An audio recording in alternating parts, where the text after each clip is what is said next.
York Revolution is on Sports Radio 98.9 FM and 1350 WOYK. It is gone! Game over! Revs Baseball is brought to you by Wellspan Sports Medicine, People's Bank, Shipley Energy, Heritage Lawn and Landscape Care, Brewery Products, Harvey's Rental, Racehorse Tavern, Flying Feet Sports Shoes, Kochman Kunkel Insurance Group, Dasher Investment Services, Smith Wealth Advisory Group, Royal Manchester Golf Links, Community Progress Council, Fast Signs, York County Bar Association, Philly Pretzel Company, Wolf's Bus Lines, Grand Falloons, PA Lottery, and by Downtown Inc. Nelly Rodriguez, a walk-off two-run home run! It's right there, he's got it, and this game is over! The Revs with a record-setting comeback! Now, with the call of today's game, here's the voice of the York Revolution, Darrell Henry. Good evening, everyone, from People's Bank Park here in downtown York. Welcome to game number 38 of York Revolution Baseball. Tonight, game 4 of this 6-game homestand. We kick off the weekend leg as for the first time ever, the Revs will take on the Kentucky Wild Health Genomes here tonight. Hi again, everybody. Welcome to Revs Baseball. Darrell Henry alongside Jake Ness here on a beautiful evening once again here in downtown York. Last night we had the 38-minute rain delay, and then it was a beautiful night. Today, it's been great all day. Will be again tomorrow and Sunday. And the Revs looking to bounce back from a rubber match loss to Southern Maryland last night, dropping 2 out of 3 in that series. They have lost 3 of the last 4.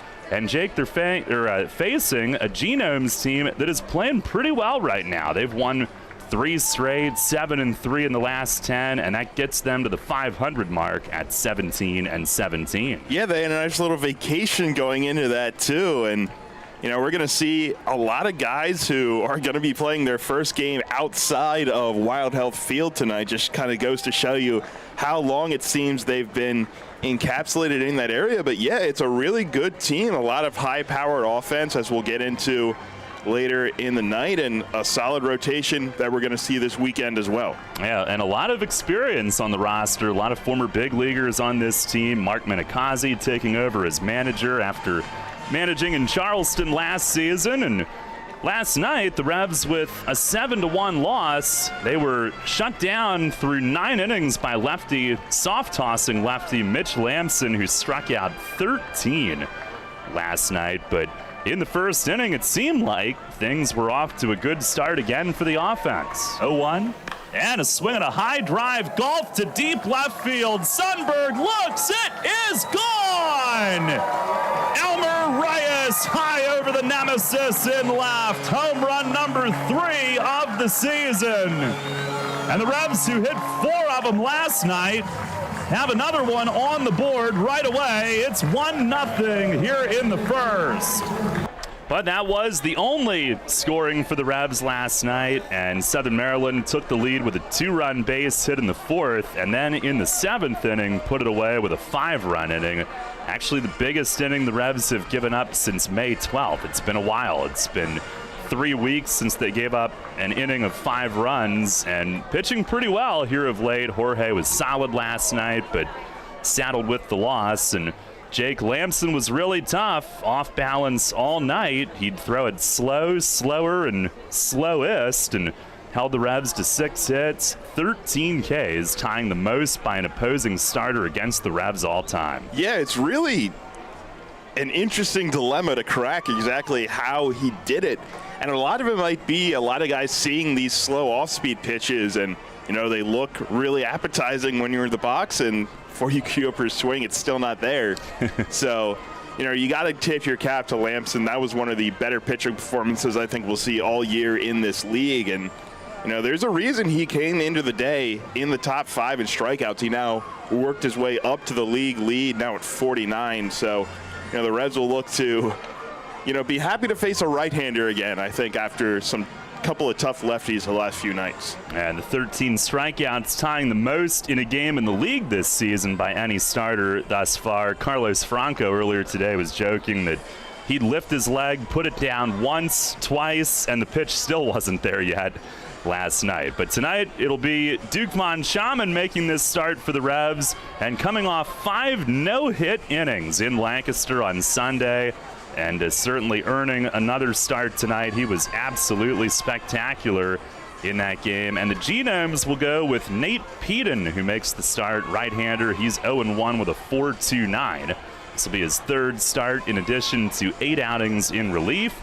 And for Duke, overall 1-2 with an 8.44. But again, that last start out, that last time out to the mound, that was something else on Sunday in Lancaster. Take a look at what's on tap tonight, brought to you by Brewery Products and Bud Light, which is always on tap here at Peoples Bank Park. Coming up in our next segment, we'll take a look at the weekend ahead and also what's going on around the league tonight. And it's a big day in Revs history on this date as well. We've got all of that for you coming up. We'll hear from Mace here shortly as well, get to his thoughts on the offensive struggles from last night and what he's looking for from Duke tonight. Just had our ceremonial Pride Parade around the warning track here on this Pride Night presented by UPMC. Revs wearing those special jerseys that'll be auctioned off here tonight.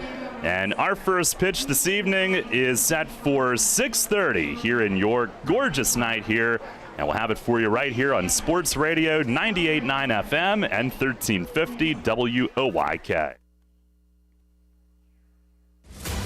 I'm Kayla Burton with NFL Network Now on the Westwood One Radio Network. The retirement office at 345 Park had a busy day on Thursday as several players decided to call it a career, including the Harvard man Ryan Fitzpatrick. Fitzy spent 17 seasons in the NFL, playing for 9 different teams, but he's not going far. NFL Network insider Ian Rappaport is reporting Fitzpatrick is in talks with Amazon, the home of Thursday Night Football this season.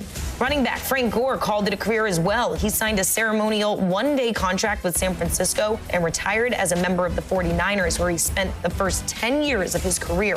Gore is 3rd all-time in career rushing yards, only behind Emmitt Smith and Walter Payton. And after 13 seasons with the Browns, Falcons, and 49ers, Pro Bowl center Alex Mack has announced his retirement. A first-round pick for Cleveland in 2009, Mack started every game for his team in 11 of his 13 years. This has been NFL Network Now on the Westwood One Radio Network. DQ presents the sound of an all-star summer lineup. Leading off, the promising rookie, new Oreo Dirt Pie. On deck, the fan-favorite Girl Scout Thin Mints. Summer standouts, drumstick with peanuts and cotton candy. And batting cleanup, it's you. With your red spoon and 6 summer blizzard flavors, official treat of MLB. All part of the new DQ All-Star Summer Blizzard lineup. DQ? Happy tastes good. 5X480. Dayton B100 V-Belt. One of the many parts Grainger carries. It's also the item that helped Rob carry the day. The job was on hold. Deadline fast approaching. But a quick search on Grainger.com and Rob found his part. And with same-day pickup at his local branch, he and his crew got the job done safely and on time. Get supplies and solutions for every industry with real-time product availability. Call, click Grainger.com, or just stop by. Grainger. For the Downtown's ready. Are you? The Revs play here. Sports Radio 98.9 FM and 1350 WOYK, York.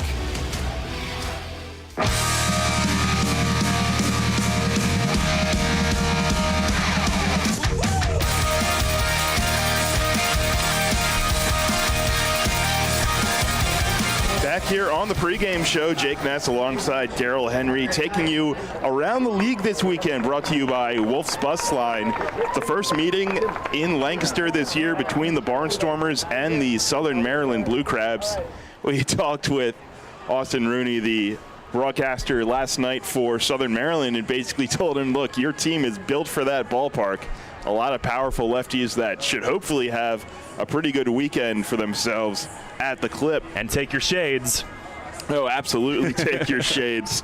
Maybe he gets the better booth. Lexington, after being swept by these Wild Health Genomes, they will look to bounce back, hosting Charleston, another team that's coming off of a sweep. So somebody is busting the slump tonight. It's just a matter of who it is. Long Island and Staten Island, the battle of the belts.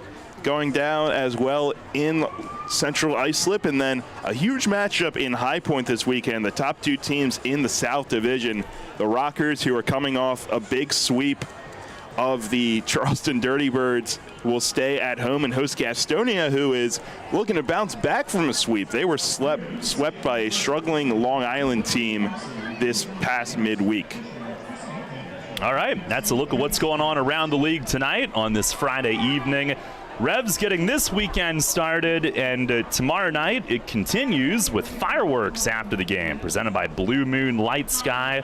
It'll also be Lax Night here at the stadium, and we've got our Diz Jersey auction presented by Parliament Arts Organization, Buck-a-Book, having their night as well. Sunday at 2 p.m., it's our final home game for 16 days, and it'll be our Cancer Survivors Celebration presented by Visiting Angels, a Sunday Fun Day presented by Wise Markets, Bark in the Park, and Boomer's Book Club coming up on Sunday. Tickets on sale, YorkRevolution.com, 717-801-HITS, and the Shipley Energy ticket office. Lastly, Jake, it's a big day on this date in York baseball history, brought to you by the York County History Center. Visit online at yorkhistorycenter.org. What do we have? Yeah, June 3rd was one of the biggest days in York baseball history. It started all the way back in 1955. Then second baseman Brooks Robinson, professional debut for the York White Roses at Memorial Stadium. Brooks went 0 for 1 in the ball game, but I don't think that really stopped him in his career trajectory. 2010. He bounced back from that. Ian Bladergrone tied the game with a home run in the 8th inning and wins it on a 2-run blast in the bottom of the 13th. Revs beat Somerset 7-5 in a matinee game, and they moved past Somerset for sole possession of first place, winning the final 3 games in that 4-game series. 2012, first time in his long professional career that Revs legend Corey Thurman went all 9 in a complete game victory, a 13-1 win over Long Island, and Thurman just came 1 out shy of a shutout. 108 pitches for 84 strikes, and pretty reminiscent of what we saw from Mitch Lamson last night when you really put that in perspective. And in 2014, Matt Neal threw a complete game himself, needing just 94 pitches and a 12-1 win on the road in Somerset. Those are some good ones from this date. We'll see what we're in store for here tonight. Duke Von Schaman going through his warm-ups in the bullpen. We'll hear from Mace on the Racehorse Tavern Managers Report coming up next.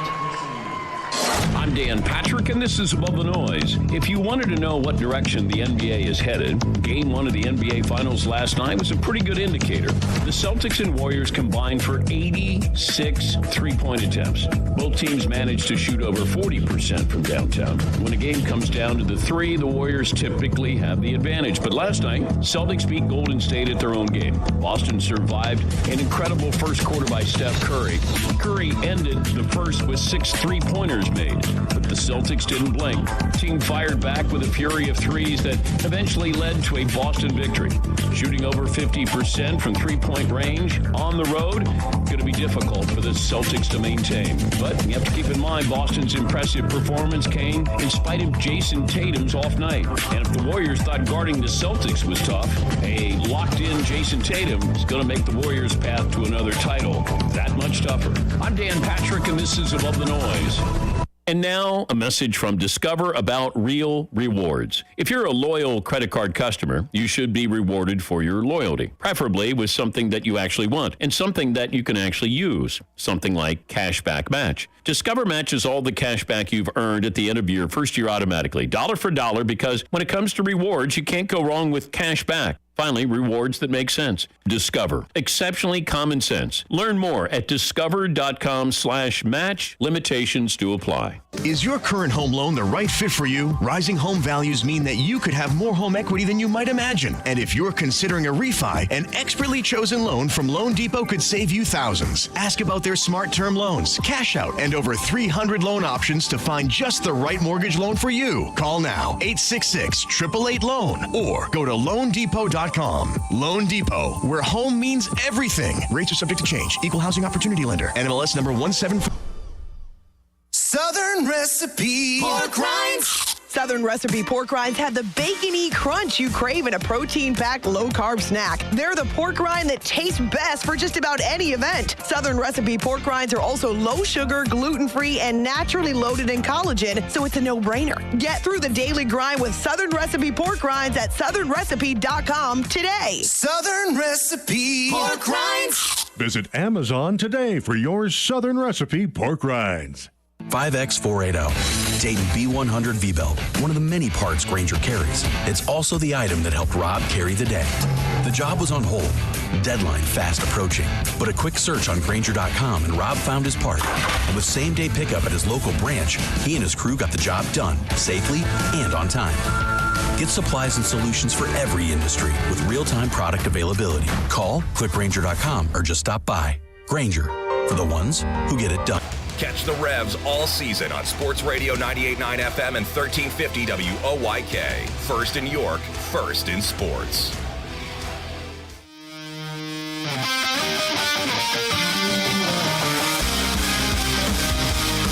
Fans, it's time to go inside the clubhouse for the latest on your York Revolution and tonight's matchup. It's time for the Racehorse Tavern Managers Report. Now here's the manager of the Revs, Mark Mason. All right, Mace, well, last night the story was about Mitch Lamson and what made it so tough to figure him out for 9 innings. I don't know. I mean, to be honest, I don't know. I mean, he was the same guy all 9 innings. We really couldn't adjust to it. So hats off to him. It's a lot of pitches, 9 innings going through our lineup that many times. But it was just, it wasn't overpowering at all, but it was well sequenced and well located, and that just goes to show you don't have to throw 100 miles an hour to get people out. Yeah, and he was even effective at times up with 84. I mean, I guess you can still go up there if you change eye levels and go in and out and all that. Yeah, I mean, he's throwing changeup at 70, 71, right? And then 84 looks like 104 at that point. So, and then he'd hit elevate, then it'd go back down, it'd go in, it'd go out. He'd double up once in a while with a fastball when he the first time through he wasn't doubling up fastball at all. So he just kept changing the sequences and we just didn't make good adjustments. I mean, we really didn't. We struck out a lot. We chased a lot of balls out of the zone, down on the ground. Look, we've seen left-handed pitchers have a lot of success in this league over the years, and he fit the mold. He wasn't the 94-mile-an-hour lefty. He was the 84-mile-an-hour lefty with a great changeup and knew how to move it around.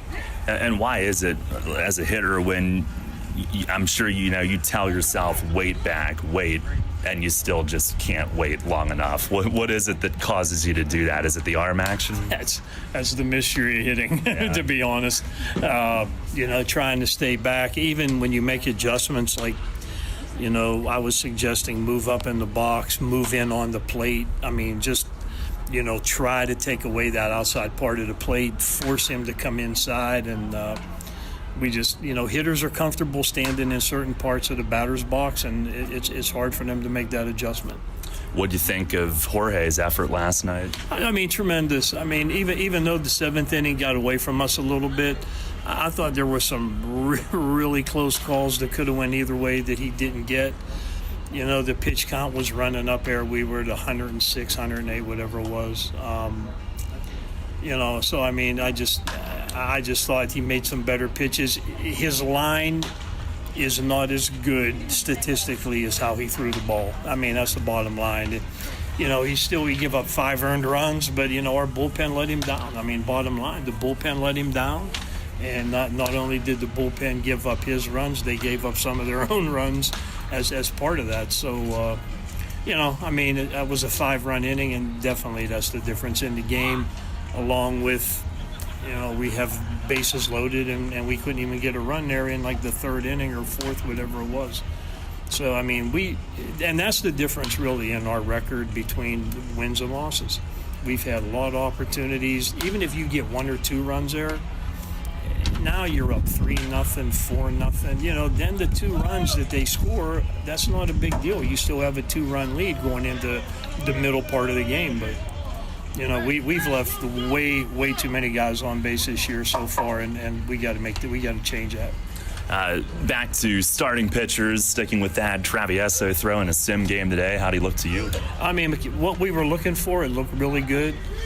You know, all the bottom half injuries that he's had here for the past almost 2 weeks. And we've seen it on the side, but we wanted to see it against, you know, some live hitting today. So, you know, the question will be tomorrow, how does he come out of it? But, I mean, I think he's going to be fine, and we should be able to insert him in the rotation next week. Is Sanabia not far behind? Yeah, I mean, he should be right on his heel steps. I mean, my guess would be Alex should be available by next weekend. You know, he's been throwing off the mound now a couple times in the bullpen. That looks really good. His long toss distance, he's gotten further out there.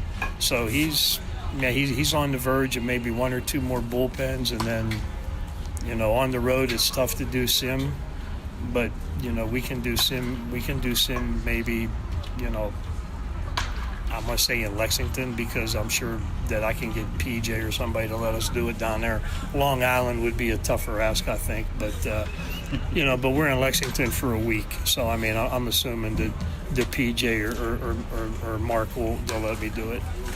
Well, tonight, looking at your lineup, you've got Melky getting a day off. You feel that he's next in line for one of those? Yeah, I mean, your eyes tell you, and I mean, he looks tired. He just looks tired at the plate, and just, you know, so we give him a day off and get him back in there tomorrow. Then he can have Monday off, and then we'll get ready for the long roadie. And you've got the depth to be able to do that with some of your key guys right now, right? Oh, for sure. I mean, you know, and some of the guys swinging the bat pretty good. I mean, JC had 3 hits last night. Perez is swinging the bat better. You know, I mean. You know, Connor's been pretty good, you know, Troy. So, no, I mean, we have flexibility, and we don't have to kill guys right now. So, and, you know, based on where we're at in the standings and everything, there's no reason to really beat guys up right now. Lastly, you've got Duke tonight, and that last start in Lancaster was amazing with 5 no-hit. Well, what did you feel was the biggest key for him that day? Well, I'm going to quote him. He said, "Hey, I didn't throw the ball middle of the plate." that was what he said. You know, he was down and away on both sides of the plate, down and in, down and away, and you know, he kept the ball out of the areas where you can get punished, and that was the difference. All right, Mace, thanks a lot. Good luck tonight. Yep, thank you. All right, Revs manager Mark Mason on the Racehorse Tavern Managers Report. Revs taking the field. Let's listen in for our national anthem tonight.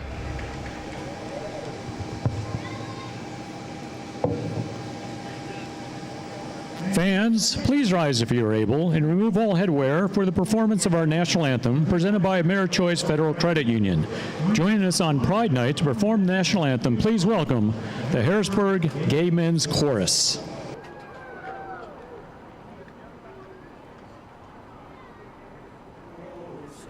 Can you see by the dawn's early light what so proudly we hailed at the twilight's last gleaming, whose broad stripes and bright stars through the perilous fight o'er the ramparts we watched were so gallantly streaming, and the rockets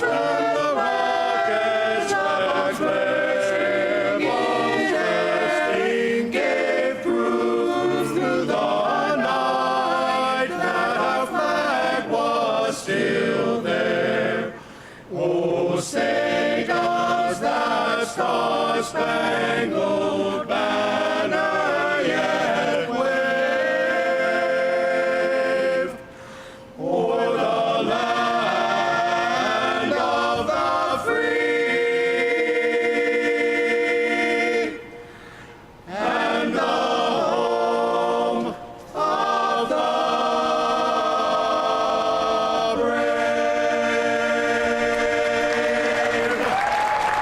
Our national anthem here tonight at Peoples Bank Park as the Rebs have taken the field here this evening. Duke Von Schaman making his 5th start this season and his 2nd straight after that bullpen stint.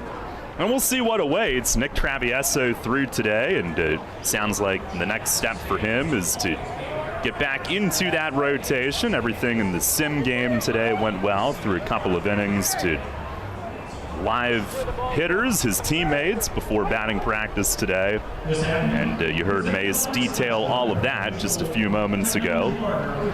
But the starting lineups for tonight's game brought to you by Flying Feed. For the Genomes, who lead the league in batting with a .281 average, it'll be Teodoro Martinez in left field leading things off. Jimmy Paredes, the third baseman, hits second. Moises Sierra is the DH batting third. Samir Dunyas at first base will hit cleanup. Luke Becker, the second baseman, bats fifth. And our pal Carlos Castro returning tonight. He is catching and hitting sixth. Anderson Miller in right field will bat seventh. Cleo Luis Rondon at shortstop hits eighth. And Demetrius Moorer in center field is hitting ninth. Again, Martinez, Paredes, Sierra, Dunyas, Becker, Castro, Miller, Rondon, and Moorer for the Genomes. And they've got Nate Peden making the start. For the Revs tonight, they will have Troy Stokes Jr. in right field leading it off. Elmer Reyes at shortstop batting second. Hitting third and playing third tonight is Carlos Franco, with Melky getting the night off. Cleanup hitter is Nelly Rodriguez. He is at first base. I don't know if Duke wants a new rosin bag or what he's looking for, but JC Encarnacion in left field will hit fifth. Josue Herrera, the DH tonight, he's batting sixth. John Nunez will catch and hit seventh. Jack Kenley at second base is hitting eighth, and Connor Lean in center will bat ninth. Again, Stokes, Reyes, Franco, Rodriguez, Encarnacion, Herrera, Nunez, Kenley, and Lean for the Revs. And Duke is set to go tonight. Again, the overall numbers 1-2 with an 8.44 ERA, but doesn't really tell the whole story. And Sunday in Lancaster, it was almost perfect through his 5 innings as Teodoro Martinez leads off. Our Dasher Investment Services first pitch tonight is right there for a strike. We are underway. 6:36 our start time. Martinez backing out. I didn't think he was supposed to. Pace of play. Here's the wind, the pitch. And a line drive caught by Duke Von Schaman. He caught it right by his left hip.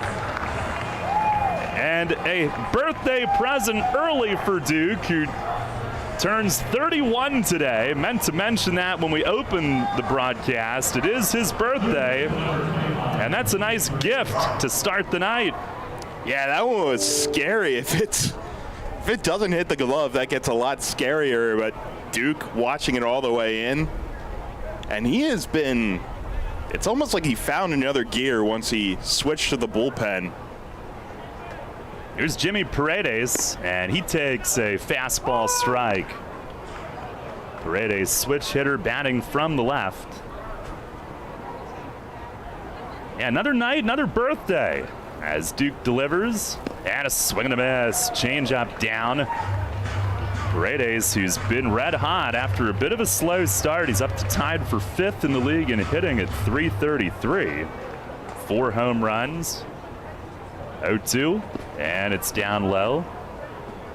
Now the Revs tonight in the Pride jerseys that'll be auctioned off. They're black with the numbers and the York cursive font in front in rainbow coloring. Here's the overhead wind, the pitch, and a swing and a tap foul behind the plate. And the Genomes, who have a whole bunch of different color combinations, they're in baby blue tonight. It's a very pastel light blue with pink numbers and letters in front. The gray road paints. I believe they did bus in overnight last night. Pitch is swung on and popped up Left field, Encarnacion a late break in after reading it, and he'll call off Reyes going out, and JC, the left fielder, makes the grab. 2 up, 2 down here in the first inning. Our weather tonight brought to you by Heritage Lawn and Landscape Care. It's sunny, and the stadium board here reading 82 degrees.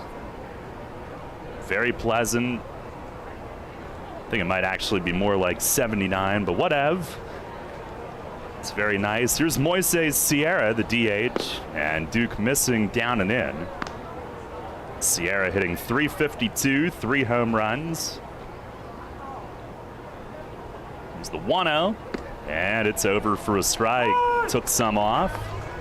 Played tonight is Silvio Martinez, Ruben Ramirez at first, Fred DeJesus at third. Duke deals, and is swinging a bouncer foul off the front of the third base dugout. Actually, the official box score says 80 degrees here at game time. The wind and the pitch, and is swinging a tap foul down off of Sierra's foot. Now, Duke so far, he's got a line out, a high pop out, but he's had a couple of these foul balls where they are really over the top of it and fouling it down to their feet. He's got a lot of downward movement here early tonight, it appears, which is probably a good sign for him. He kicks, delivers, and is swinging a foul back against the netting.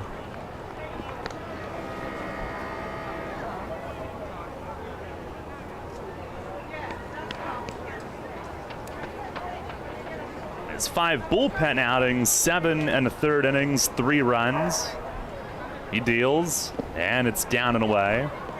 And he allowed a solo home run in each of the first 3. So a run in each of the first 3. The last 2 were scoreless. And then the 5 no-hit scoreless innings in the start on Sunday. He deals, and is swinging a jam shot grounder foul down past Mark Minikazi at third. So another good pitch that Sierra couldn't do much with, but he does stay alive.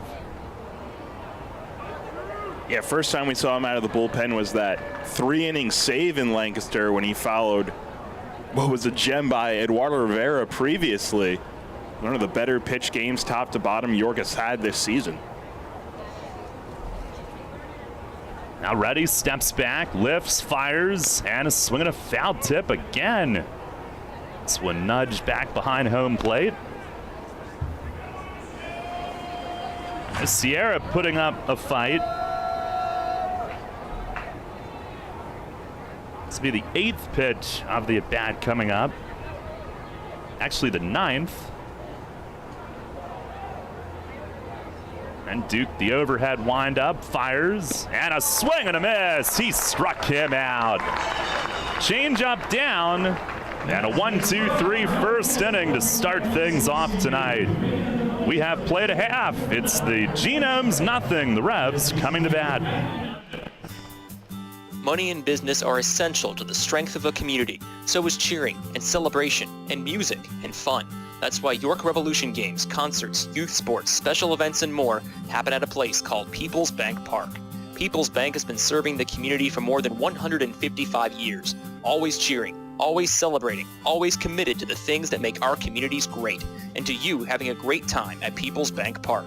People's Bank, member FDIC, equal housing lender.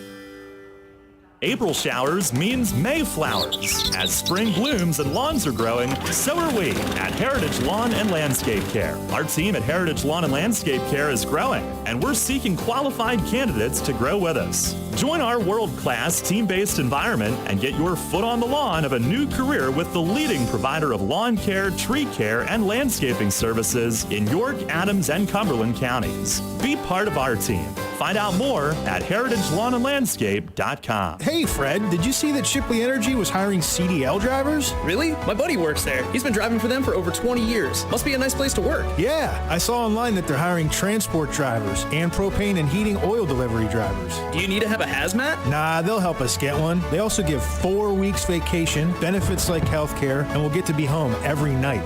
I'm going to check it out tonight. Yeah, man. Go to shipleyenergy.com/drive and apply. It took me less than 5 minutes. I'm pulling it up on my phone right now. This is Hall of Fame third baseman Brooks Robinson. Catch York Revolution baseball right here on Sports Radio 98.9 FM and 1350 WOYK. First in York, first in sports.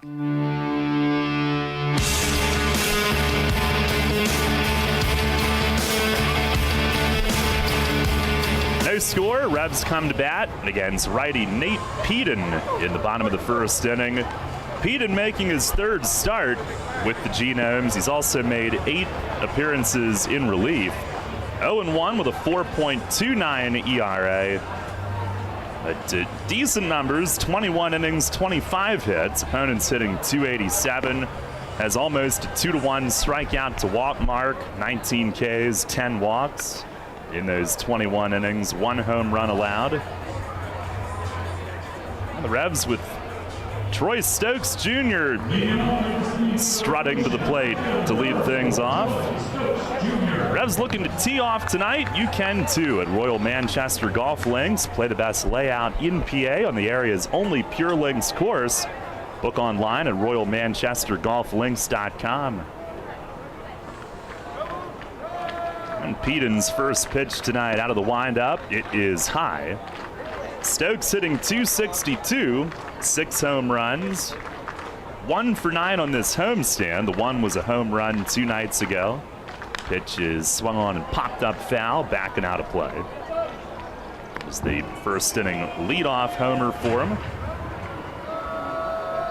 Revs hit 4 home runs in the win Wednesday night, and then a first inning shot from Elmer last night. You're thinking that they're going to pick up where they left off, but such was not the case. Here's the 1-1, and a fastball painted the outside corner, called strike.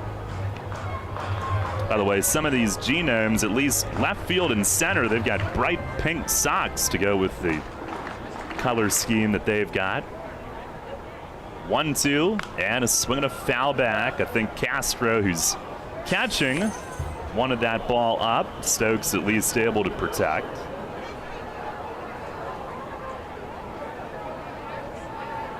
Peden, 6'4" righty, just 23 years old. Orlando native. Lifts and fires, and a swing and a bouncing ball to short. Clean hop to Rondon, who gloves it down around the dirt, fires to first, and there's 1 away. Yeah, it's going to be tough for some of these hitters to see the ball early in this ball game. For those of you who don't have the video feed with you, the shadow cuts right across the front of the pitcher's mound. So it's definitely not the easiest to pick up for these hitters, at least early on in these first few innings. 1 down. Here is Elmer Reyes. Had the only run accounted for last night. First pitch curve starts at him, stays in. Reyes top 10 in the league in hitting, 323. The home run was his 3rd. As he takes a moment to adjust the batting gloves. There's the wind, the pitch. Fastball strike on the outer edge. Here at Peoples Bank Park, hitting 381. And has hit safely in 4 straight overall. 1-1 pitch, and a swing and a miss. You look back to make sure he didn't hit Castro with his follow-through. He might have slightly. Breaking ball was up, but pretty good movement from Peden. Winds and fires. Curveball swatted foul on the ground down past the third base dugout. Peden was drafted by the Mets, 13th round, 2017, out of high school, University High School in Orlando. Began his pro career at age 18 in the Gulf Coast League. winds and deals. And a swing and a ground ball to short again. Rondon comes up, gloves it, fires, and throws out his shortstop counterpart. Quickly 2 away. And here comes Franco, who bats third tonight. He'll be getting a well-deserved night off. Franco, the last 6, all he's done is go 14 for 25. 560 the average the last 6. It's 5 home runs the last 5. 11 driven in. First pitch is swung on and fouled back. Lamson held him to a measly single last night and a walk. Carlos batting .289. They overshift him in the infield. And a pull shift in the outfield as he swings and misses. Different teams play guys different ways. Franco, who's one off the league lead now in both homers and RBIs with 12 and 37, respectively.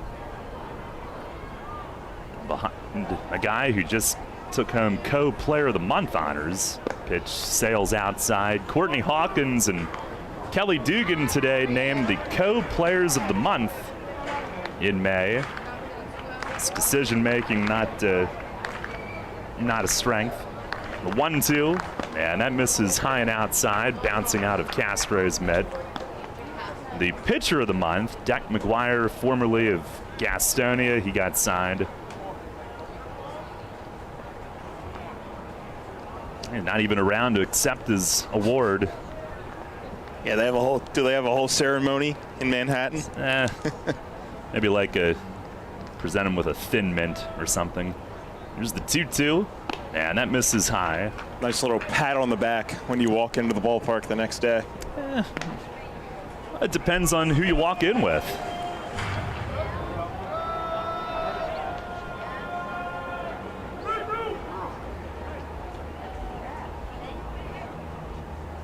Franco works at full. He is 3rd in the league in walks, 5th in on base. Peden lifts the leg, fires, and a swing, and he fights it off foul the other way. Fastball only at 86. Franco a little late on the timing, but hangs in. Again, the pull shift in the infield, the overshift. Paredes, the third baseman, is at shortstop. Rondon on the other side of second. Another 3-2, and a swing and a drive hit deep the other way toward the nemesis, and it is off the wall and in play, right down the line. And Franco at second, Martinez overran it and has to chase it into the corner. Franco will hold with the double. Turns out he didn't hit it as deep as it looked off the bat. Might not have totally squared it up, but it works. He drove it to the track, down the line, and actually off the lower quarter maybe of the nemesis in left. It did hit the wall on the fly. And Franco came into the day in the top 4 in extra base hits. That's now number 20 for him on the season. Now 8 doubles to go with his 12 long balls. Thought for just a moment there he might think about a triple when Martinez struggled with it. Now here's Nelly, smoothing out the batter's box. No score, first inning.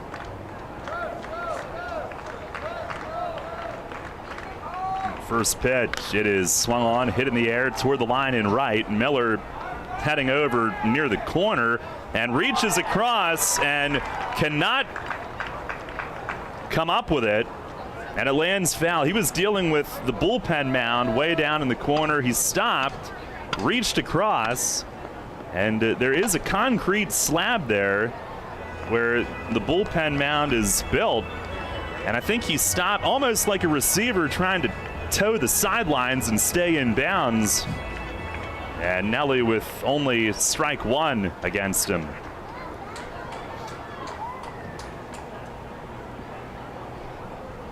As Anderson Miller gets his first taste of the right field corner here at Peoples Bank Park. Nelly hitting .252 with 4 bombs. He's hitting .362 here at home. Pitch to him. Swing and a high drive to deep right center. Moorer chasing it back. It is gone! Up onto the lawn in right center. And Nelly with an opposite field bomb. He parks one out of here in the first inning tonight. Home run number 5 of the season for him. And the Revs jump on top. It is 2-0. Yeah, tough one for Nelly last night, but Darrell make it 4 straight games on this homestand. The Revs have struck in the first inning. And the third of the 4, they've done it via the long ball. Going Oppo, both Franco and Nelly for that matter. The double from Carlos. Here's Encarnacion, who looks at a curveball a little high. And Nelly with his 5th, his 4th here at home. And the Revs, who came in tonight tied for 4th in the league in homers as a team, hit their 38th as JC swings and chops a foul down past Polo. Peden doubling up on that curveball. Encarnacion last night had 3 of the 6 hits, his average up to .319. The 1-1 and a breaking ball a little high. Turns away.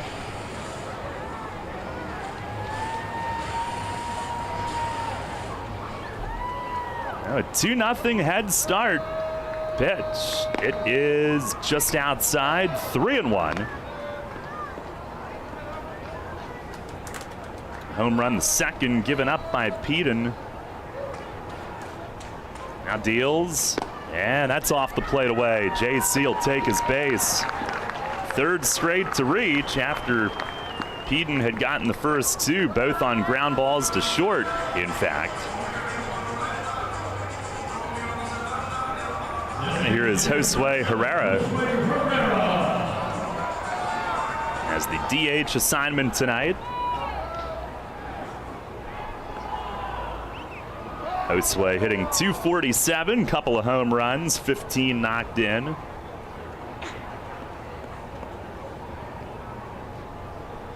And the first pitch, it is a high breaking ball. Another first pitch off speed. Peden, who began his pro career in the GCL 2017, then 2 years in the Appalachian League with the Kingsport Mets. Struggled, high ERAs, 6.5, 8.5. 2020, he pitched in the pop-up league in Washington, PA. And there goes JC, pitches down and in, and Castro cannot get a grip, and there will be no throw. And I don't think he would have had a chance anyway. It's our Harvey's Rental steal of the game. Visit Harvey's Rental for all your steel products here in York.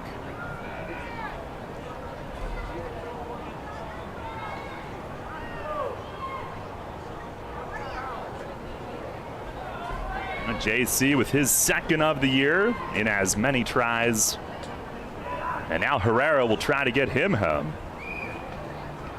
Play him a little bit to pull in the infield. Pitch, it is swung on and popped straight up and straight back. Castro a look. But that'll land apparently pretty close to us. Over in front of the press box to our right. Guy in the Planet Fitness diamond deck grabbed it on the hop.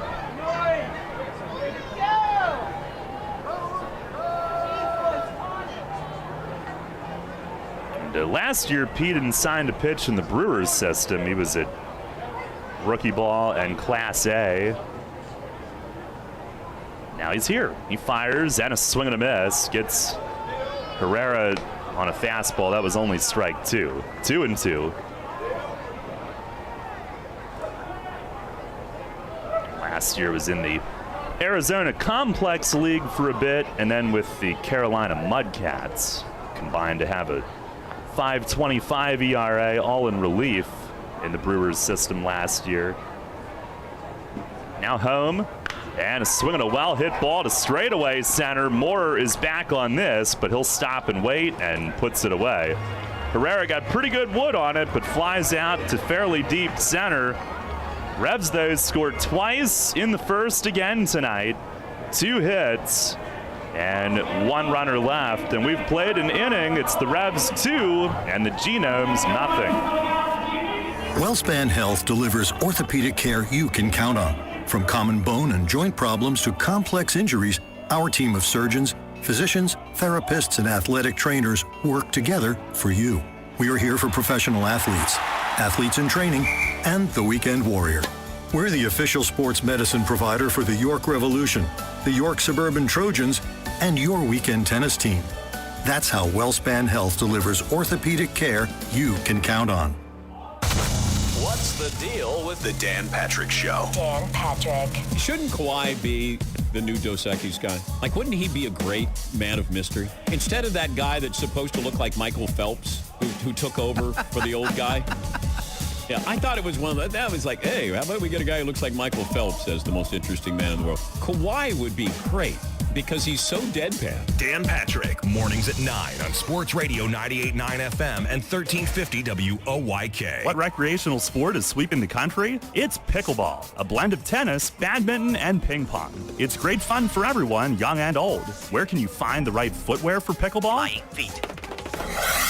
Flying Feet sports shoes, of course. Come try Acacia, the official footwear brand for USA Pickleball. The Dink Shot and the new Signature Pro models are both designed exclusively for pickleball. It's time for you to get onto the court, but stay out of the kitchen. With Acacia Pickleball shoes. You'll find them now at Flying Feet Sports Shoes, 1511 Mount Rose Avenue in York. Cannonball Charlie's ready. Are you? The Revs play here. Sports Radio 98.9 FM and 1350 WOYK, York.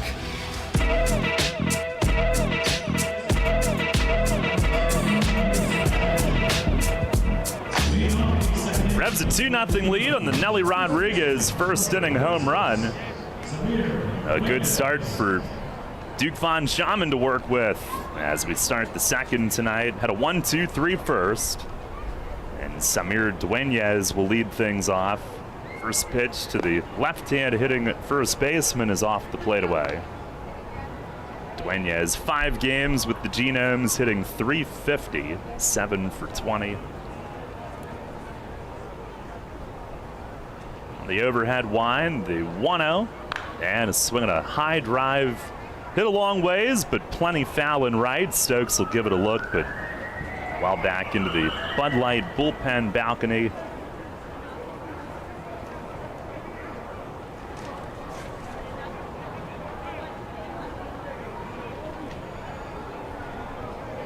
Luke Becker next, then Carlos Castro this inning. The wind and the 1-1. Swinging a chopper to second. Kenley waits, gets a letter-high hop, throws over to first. And 1 down here in the second inning.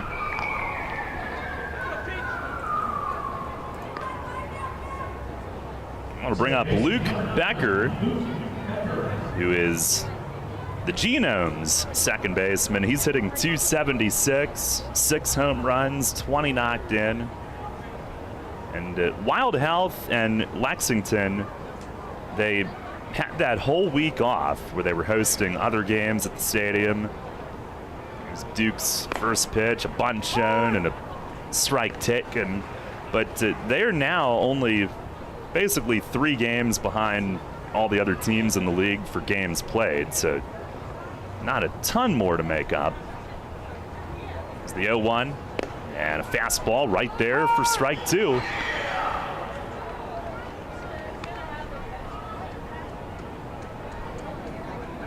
Becker hitting .276 with 6 home runs. He's a switch hitter.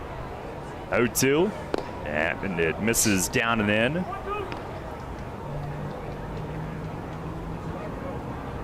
Of course, they had the mound issue the other day, but a day later they were able to finish that game. Pitch, it is tapped foul over to the right of home plate.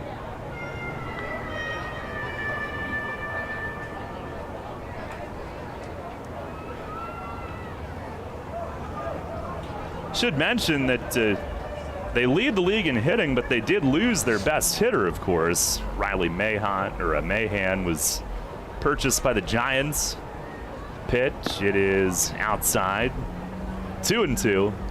And his name still looms large in the top of the Atlantic League in plenty of offensive categories, including that .411 average, which is way out of the realm at this point. Duke fires and a swing and a ground ball. Right side, Nelly backhands, looking for Duke. He'll lead him on the flip. And Von Schaman beats Becker to the bag. 2 down. A couple of ground ball outs here in the second inning.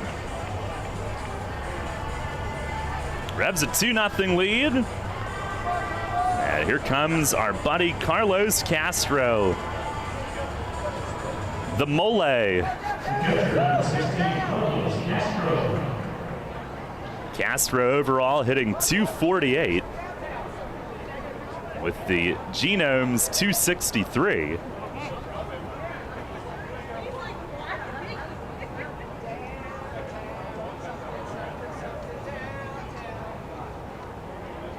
Duke to the plate, and it is up and in. Castro just shaking his head no as it goes by. Is that like a totally different batting stance? He looks completely different. His pre-at-bat routine was different. I missed that. Here's a check on a fastball in, appeal to first. He did not swing. 2-0.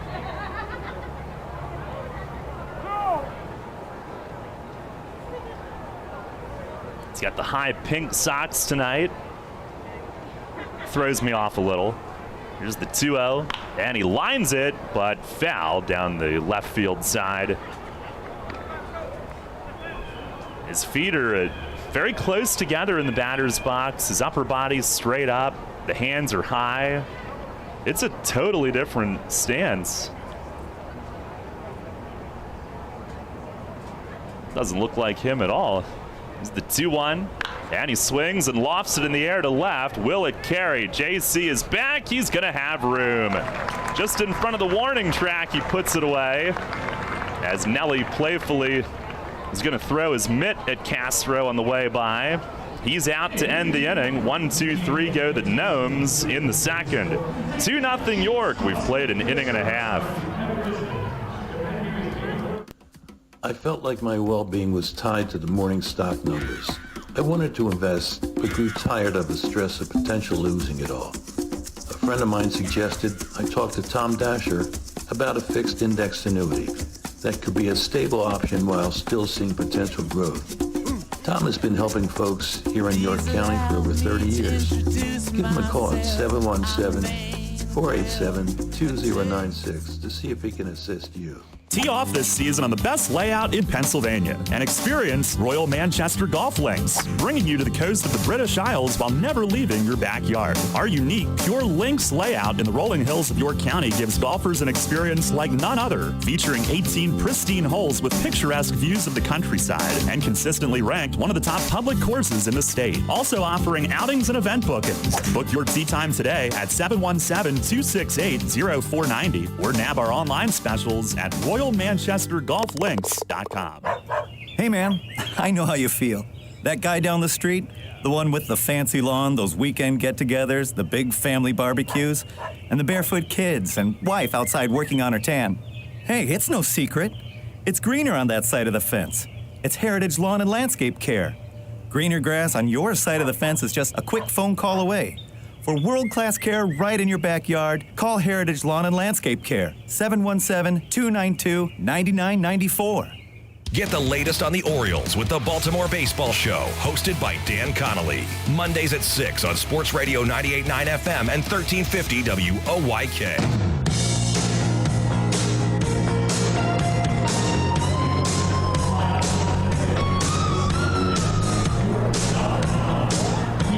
Nothing. Revs lead it as we go to the bottom of the second inning. Nelly's first inning blast accounting for the scoring thus far. And the Revs with Nunez, Kenley, and Lean coming up here in the second inning against Nate Peden. They forced to throw 29 pitches in the first. He had the first 2 outs relatively quickly, but then Franco doubled. So he's got a 7-game hitting streak. Nelly blasted off. And JC walked and stole a base before the inning ended. Nunez, switch hitter, digs in from the left. And Peden's first pitch, a fastball over for a strike. 87. Peden was with Lexington for 4 outings in relief this year as well. There's the 0-1 and a breaking ball high. Or last year, excuse me. He was with them for 4 outings last year, in addition to his Brewers time. This year, just the Genomes. Now fires, and that misses outside.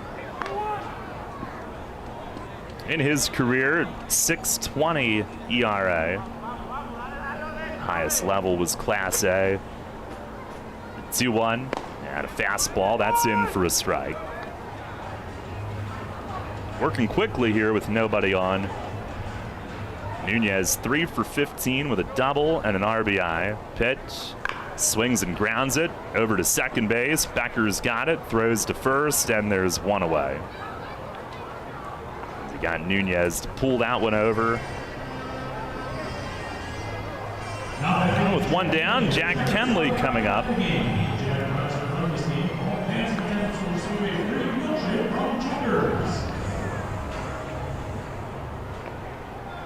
See if we can get more milkshakes tonight. He's our Checkers RBI guy.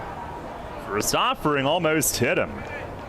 Fastball in tight by his hips. Yeah, they don't give milkshakes for that. If they did, we'd be rich in Lancaster. Yeah. 1-0 and a swing and a pop-up. Left side of the infield, Paredes the first call. He'll give way to the shortstop, Rondon, who handles it right near the edge of the infield grass. 2 down. And Connor Lean will come up next.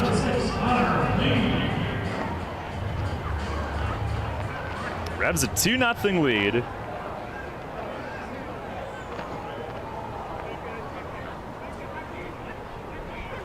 Lean digs in, hitting .287 in the league this year. First pitch, fastball, it's in there. It's a strike. With York now hitting .244. The wind, the pitch, and that's over for a strike. Slider from Peden.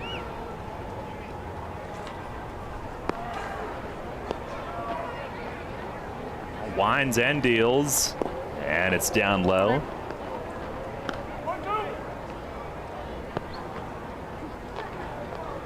And ready on the rubber with the next one. Here it comes, and that's way high. Now 2-2.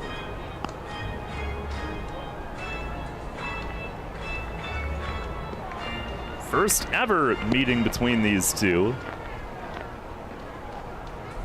Pitch, swing, and it's popped up.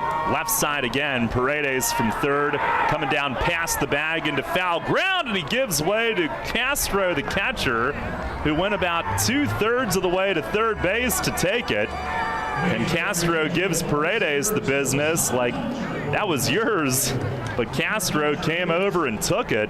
It's a 1-2-3 inning, and we'll go to the third here tonight. The Revs still with a 2-0 lead.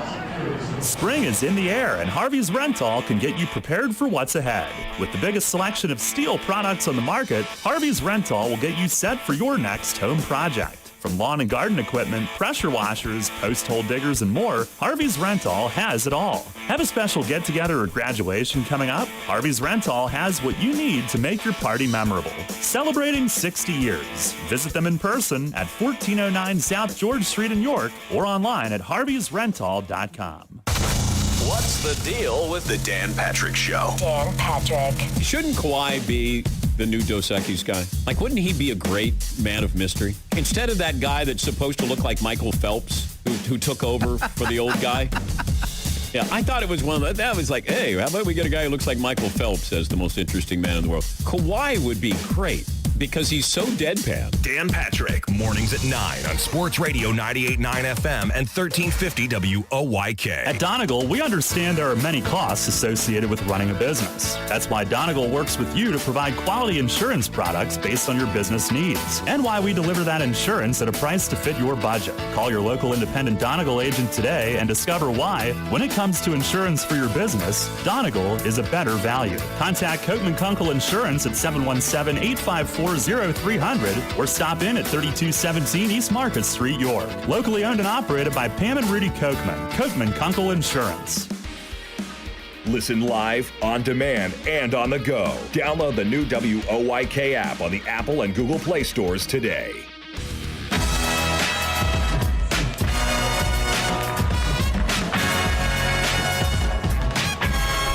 Rebs a 2-0 lead as we go to the third tonight. And Duke will face left-hand hitting Anderson Miller to lead things off. 7-8-9. First pitch swinging and a little chip foul over toward Rondon, who's on deck. Duke ahead with a first pitch strike. It appeared that Castro and Perez had to have a little discussion in the dugout after that foul pop. The 0-1 and a swing and a ground ball to first. 2 hops to Nelly. He's got it, and he will utilize Duke's services as he flips it to him, covering for out number 1. It should have been Paredes' ball, but Castro went good 3/4 of the way toward third and took it. 1 down. Here is Rondon, former Lancaster shortstop, known for his glove. Switch hitter stands in, hitting .253. That's 3 homers for the year. First offering is right there for a strike. And again, Duke's velocity has improved. He was, I think, 89 in Lancaster the other day, 88 on that first pitch strike. Overhead windup. Here's the 0-1 and a swing and a miss. That one cutting in off the plate. Bounced out of Dunyas mid, but not far away. 0-2.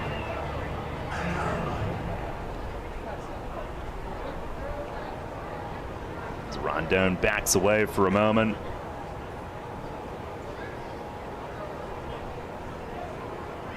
On the line, the 2-strike pitch. It is in the dirt.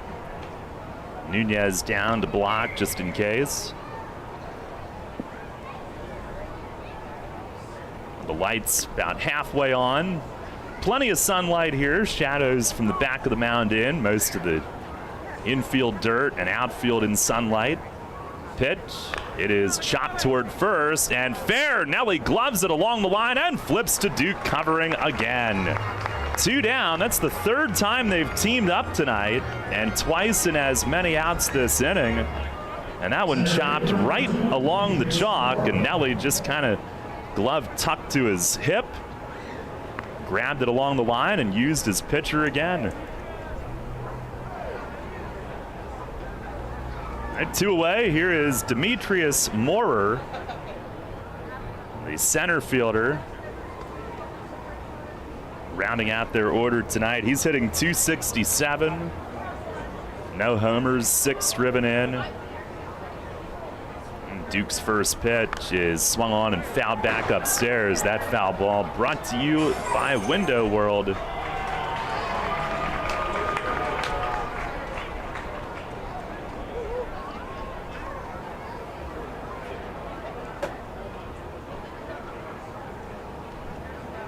The 0-1 and a fastball misses low.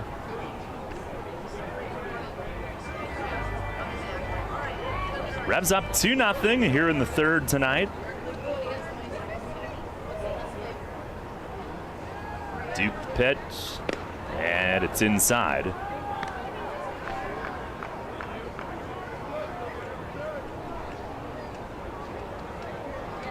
The start that he made Sunday in Lancaster was his first in 3 weeks. And we'll see what happens next. He deals, And a chopper to short. Reyes has to wait back, gloves it, gets rid of it, got him.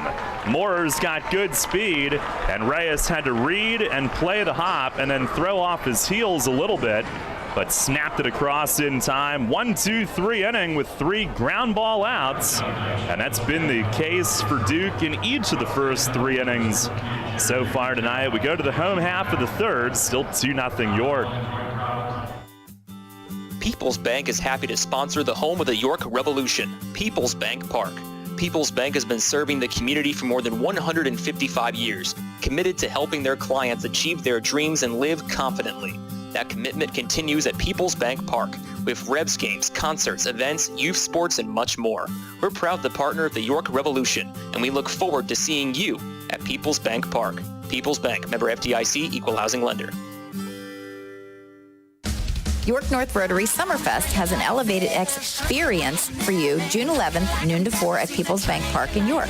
Enjoy craft beer samples, delicious snack vendors, wine and spirits samples and sales. Kitty Back will be rocking the stadium. Search York North Summerfest on Eventbrite for tickets and information. See you there. Need an excavating contractor for your upcoming project? Get it done locally and get it done right with Barnes & Barnes Incorporated Excavating. Locally owned and in business since 2005, Barnes & Barnes Incorporated Excavating is a small excavating and landscaping business offering demolition, excavating, landscaping, foundations, concrete, sewer and water hookups, lot clearing, welding, fabrication, and more. Located in Windsor at 30 North Blacksmith Avenue, Barnes & Barnes will get the job done right. Call Scott to schedule your project at 717-515-3495. That's 515-3495. Or email him at barnesbarnesscottinc@gmail.com. That's barnesbarnesscottinc@gmail.com. Downtown's ready. Are you? The Revs play here. Sports Radio 98.9 FM and 1350 WOYK, York.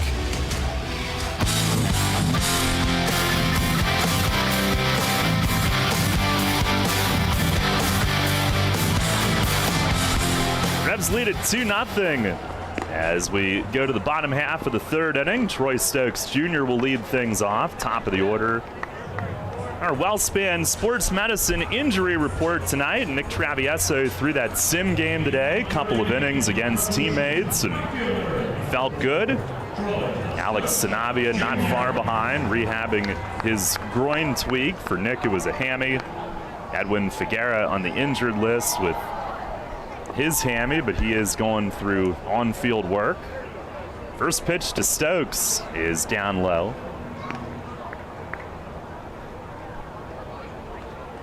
Grounded out to short his first time up. 1-0, and it's a called strike on the outer edge. Stokes, Reyes, and Franco, the top 3 tonight. Again, Malky a night off. 1-1, and a swing and a line drive, base hit into left center. Martinez from left over to glove it, and Stokes is on to start the inning. Third in the league in steals with 14, and we'll see how quickly he tries to take number 15.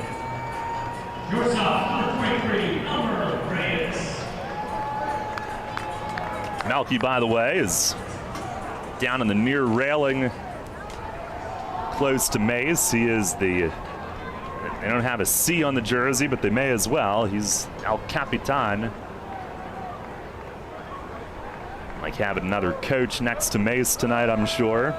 Here's Elmer, who grounded out to short his first time, and he takes a ball away. See if Elmer's super patient here, trying to give Stokes a chance to run.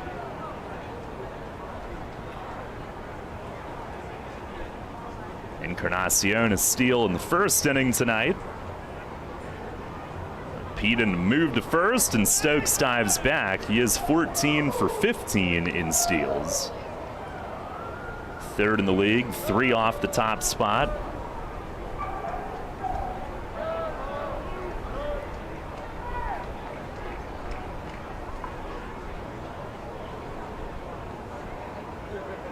A healthy lead, not going. Pitch is over at the knees, a called strike.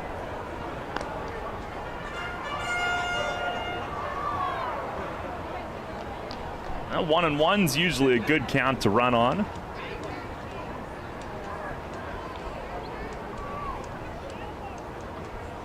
Not a guarantee they do it with no outs, but we'll see. By the way, the wind tonight, left to right. Peden deals, not running, and a swing and a miss. High fastball. Looked like Peden went to the slide step that time, too, trying to neutralize Stokes' speed.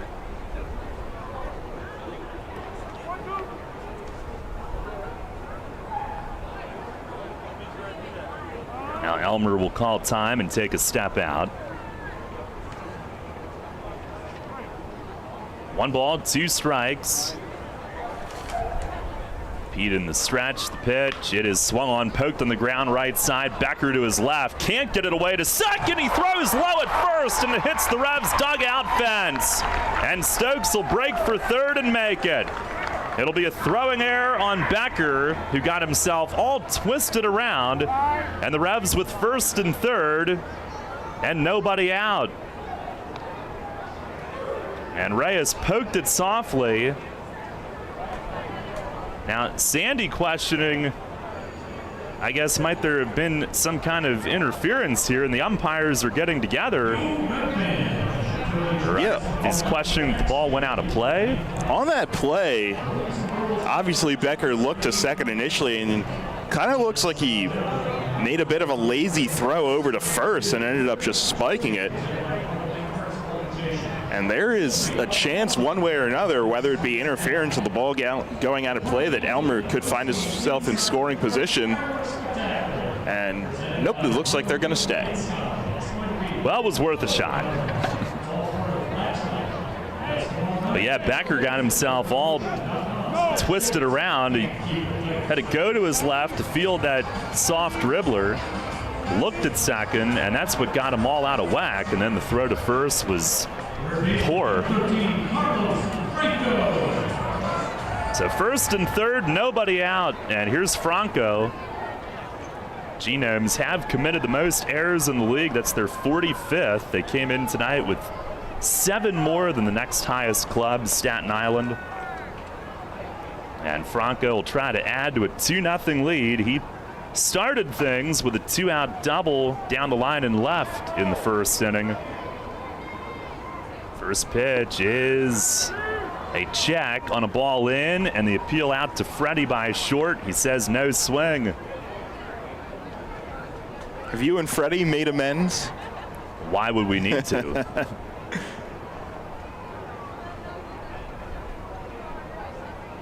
He's great. They all are. Yeah. Now the 1-0. And a swing and a ground ball. Oh, snared at first by Dunyas. He steps on the bag, and that saves a run. Oh, no, it doesn't. I took my eye off it. Stokes did come home. 3-0 York, and Franco does pick up the RBI. And depending on what Courtney Hawkins does tonight, that'll tie him for the league lead with his 38th. So it's 3-0 York.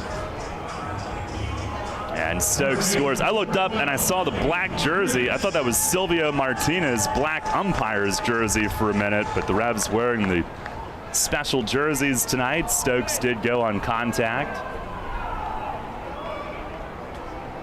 Reyes at second with 1 away.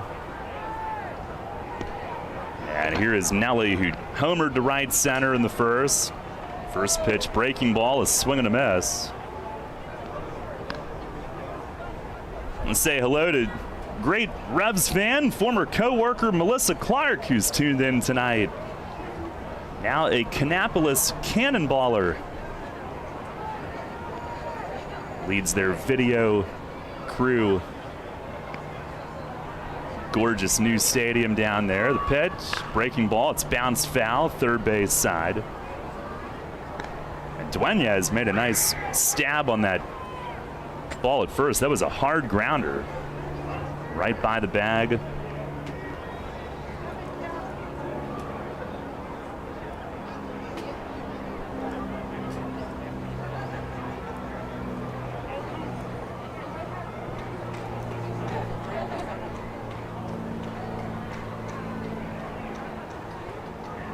Long look in from Peden. He's ready. Deals. Oh, chin music. And Nelly dives to the dirt. On 0-2 after the first inning home run, Peden trying to make a purpose pitch, and Nelly hits the dirt again.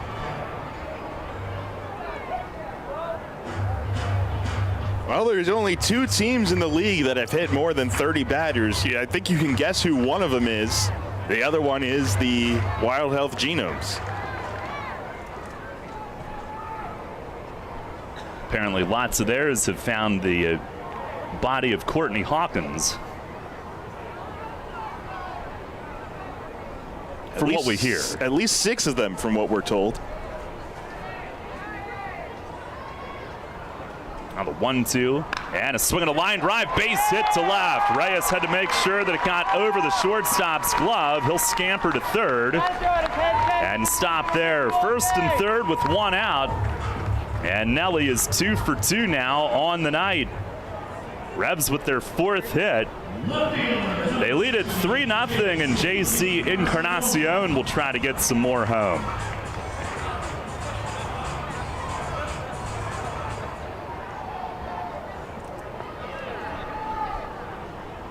Had a walk and a stolen base in the first inning.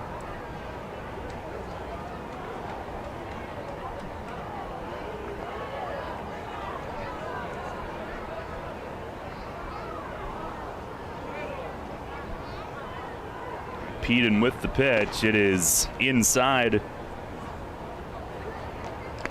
Revs with 2 in the first, 1 so far here in the third. Peden did have a 1-2-3 second inning in between that. 1-0 and a excuse me swing as JC basically turned around on a pitch inside trying to avoid it, and then just he knew he had swung, so just finished his motion almost in disgust. 1 ball, 1 strike. Pitch, it is a broken bat roller, hit softly at third. Paredes charging, only play is to first, and a run scores. Reyes comes home. JC's his bat will no longer be of use, but picks up an RBI, his 8th, and it's a 4-0 lead. Nelly goes to second on the play with 2 outs. Yeah, 2 outs in this inning, but both of them have been productive ones, knocking in runs, and the Revs have now doubled the lead. On the top of the order, very productive so far tonight. Here is Josue Herrera, who's flied to center and hit it pretty solidly. First pitch, breaking ball, he grounds it foul down at the end of the Revs' first base dugout. And the sun now has either set or is hidden. A very pleasant evening as we get just past 7:30 here in York. There's the 0-1 and a swing and a miss. Peden went off speed.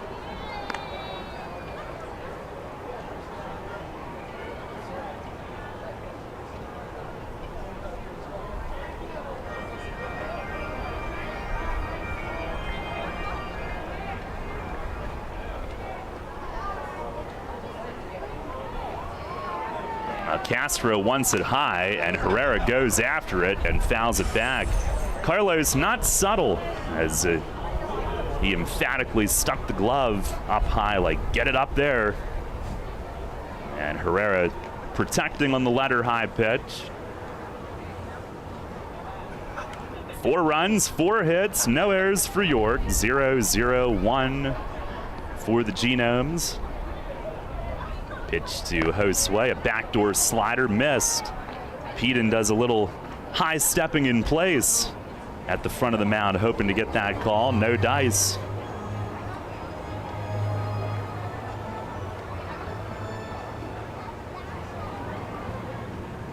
The lights beginning to come on at full strength.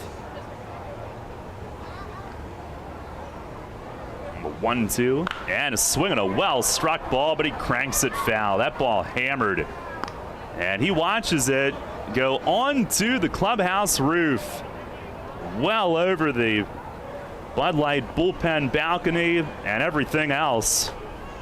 Goes bouncing off the rooftop, but foul. Well, if history repeats itself against Lexington, he had that long foul ball in an early at bat, followed it up later in the game with a grand slam. I'd take that. Josue is the model for that shirt, by the way. There's the stretch, the pitch, and it sits high, 2-2. And they've driven Peden up to 63 pitches here in the first 3 innings tonight. Duke, by the way, at just 38 through 3. 27 strikes. Birthday boy doing what the birthday boy do. There's the stretch from Peden. He fires. And a swing and a foul straight back. That'll get onto this roof above us. A little bit less impressive than the previous rooftop that he found.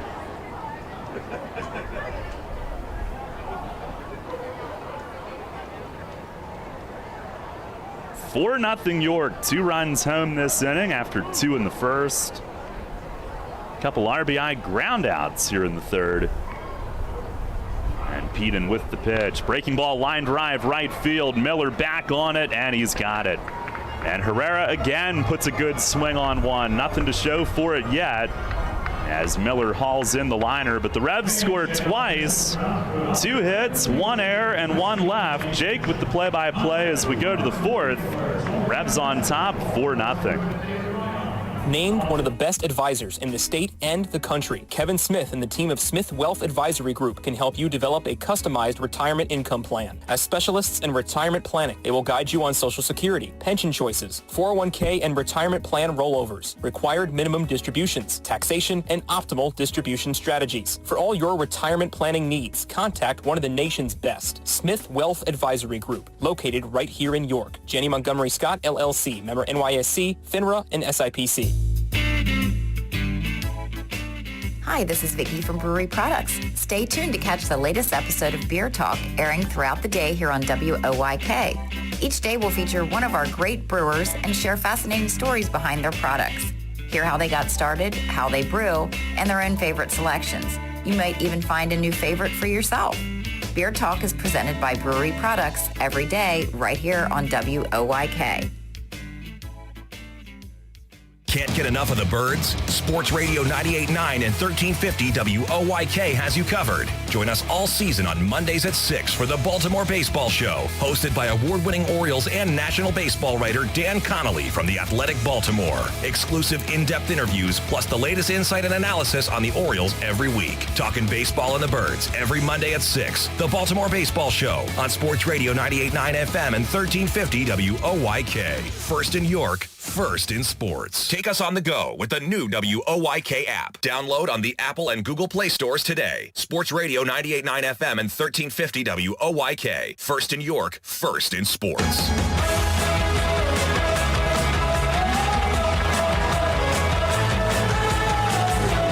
Well, 3 solid innings for the birthday boy Duke Von Schaman to start things off. The Reds have doubled the lead as we begin the top of the fourth. Now 4-0 and top 3 of the order. Facing Duke Von Schaman, who's been on a roll so far. Martinez, Paredes, and Sierra. Overhead wind and deals. First one is just inside. Martinez hit that screamer in the first inning right back to Duke. He was able to make the catch by his hip. Sun continuing to set here as time is called.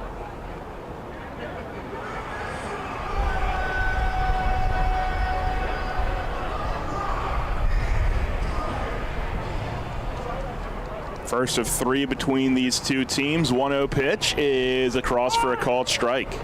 Gets that one at the letters. And Duke at just 41 pitches through the first 3 innings, and season high 69 in his last start. Going 5 strong innings. 1-1 pitch is at the knees, called strike. Took something off that one and painted it.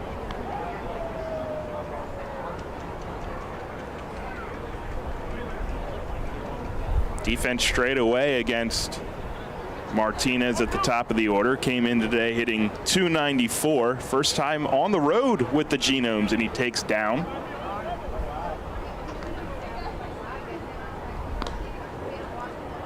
It's appeared in just 5 games coming into the day with Wild Health. Counts even 2-2 against Duke. Overhand, the 2-2, and it's on the ground to third. Franco Field steps, fires over in time. 1 up, 1 down in the 4th. And we'll bring up Jimmy Paredes.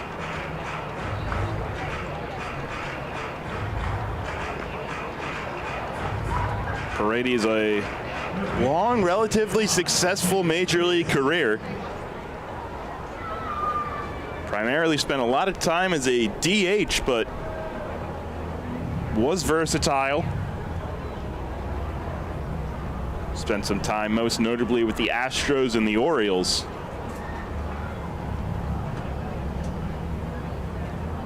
Switch hitter batting from the left side, playing third base tonight. First one from Duke is lined to left center and down for a base hit.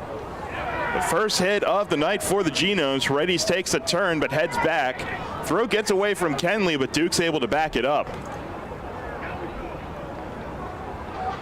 And after 8 1/3 hitless innings, Duke von Schaman has finally surrendered a hit. If he had gone the full 4th inning, that would be 9 straight, and I think we realistically have to give him credit for a complete game no-hitter. Now that's off his back. He'll turn his attention to Moises Sierra, who had to play the mediator between Paredes and Castro in the dugout after that pop-up earlier in the game. First one to Sierra is a slider off the plate away. Sierra, another major league veteran. A lot of them on this Genomes team, particularly on the pitching staff, but Sierra spent 4 years there, most recently 2018 with the Nationals. Slide step from Duke, and he misses low. 2-0.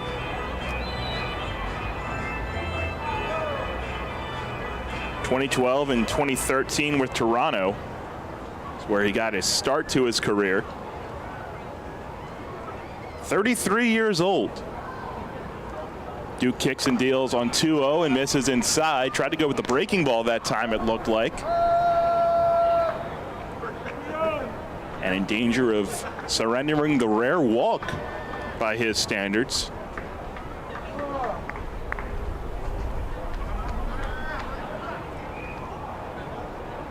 Paredes on first after the 1-out single. 3-0 from Duke, and it's up and in. The base hit, now 4 straight. Walks Sierra. First and second with just 1 away. First runner in scoring position for the Genomes tonight.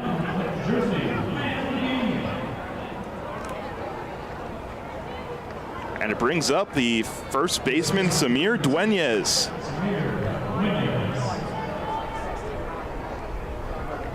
Dunyas, who next week will turn 26. Played last season in the White Sox organization, reaching high A. Duke at the belt, kicks and deals, and a bounce back strike over at 81. And this is actually the second time Dunyas has played in Lexington, when he was 19, back when they were the Royals Low A affiliate. He was with the club. Then they played in the South Atlantic League. So familiar territory for him. He's behind 0-1. Duke kicks and deals, and a high fastball swung on and missed.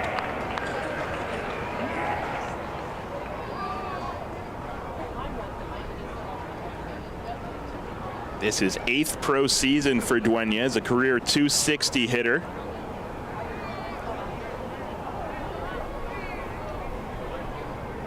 And 7 for 21 now in his short stint with the Genomes.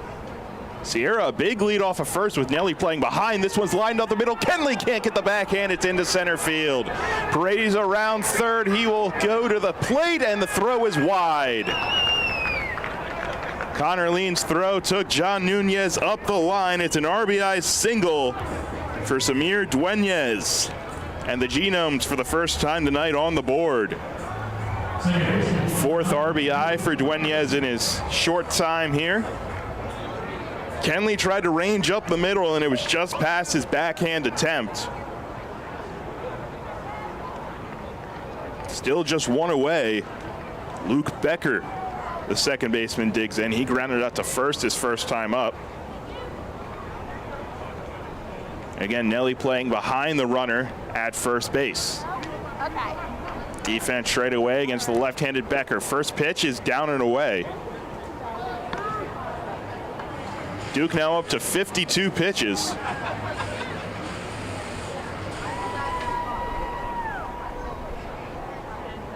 He sets at the belt. Looks back, now the 1-0 to Becker. Hit in the air, left side, but foul out of play. Will bounce over by the Savory's funnel cake stand. Some fan may get a funnel cake and a baseball.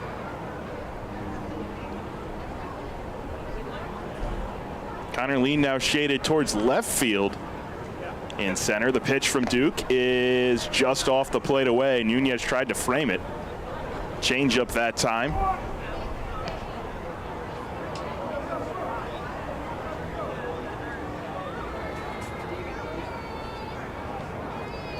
Becker just 143 away from Wild Health Field coming into the day. Slide step from Duke and a change up swung on and missed.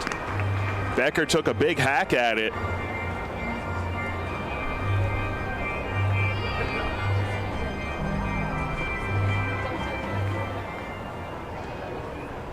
Two balls and two strikes. Top of the fourth inning. Genomes on the board finally. It's 4-1 York. Pitch from Duke is lined to second. Kenley can't get the leaping grab. It's into center field. Around third. Now Lean's throw to third base is cut off by Franco. Sierra scores. Dunyas to third. It's an RBI double for Luke Becker. And it's 4-2. Catcher number 16, Carlos Castro. Luke Becker, 21 RBIs now. And redeeming himself from that error in the bottom of the third inning. Now Duke will have to bear down and face his old friend Carlos Castro.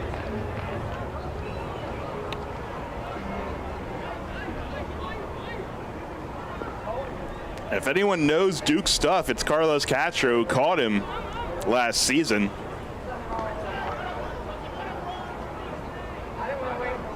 The pitch, and he goes after it low. It's hit softly in the air, right field. Stokes under. Dunyas will tag. Stokes' throw to the plate is up the line. Becker will advance to third as well. Dunyas scores on the sacrifice fly RBI by Carlos Castro. And the Genomes continue to chip away. It's now 4-3.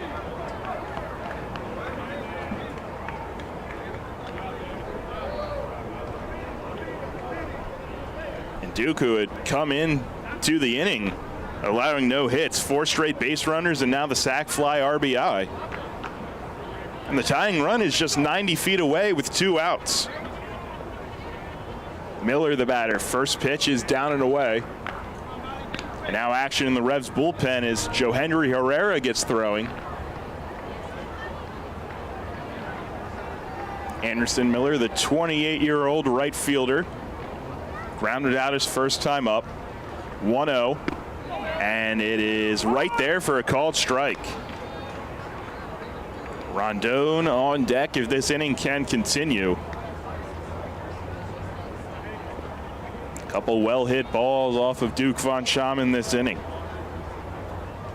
For the Genomes, who came in #1 in batting average in the league, and now this one's inside out to left field and down for a base hit. Becker scores to tie the game. Miller into second. An RBI double. It's 4-4.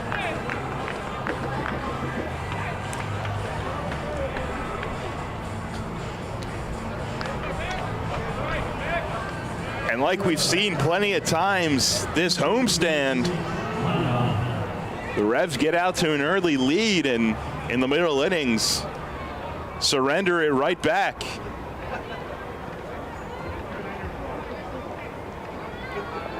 Four straight batters have driven in a run. And now Rondon faces Von Schaman with another run in scoring position.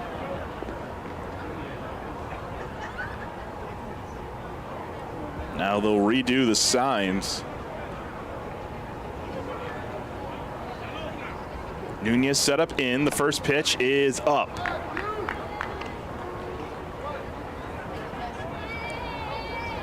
Von Schaman at 62 pitches now.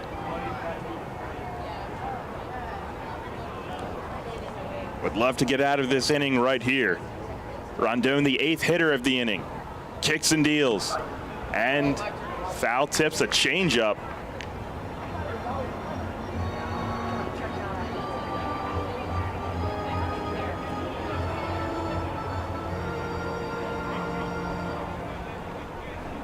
So count 1-1 to the left-handed hitting shortstop who grounded out to first back last inning.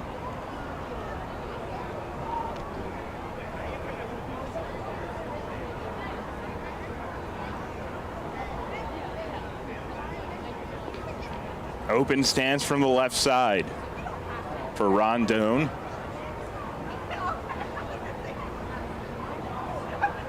Duke looks back now to the plate, and it's fouled right back to the screen, and now he's one strike away.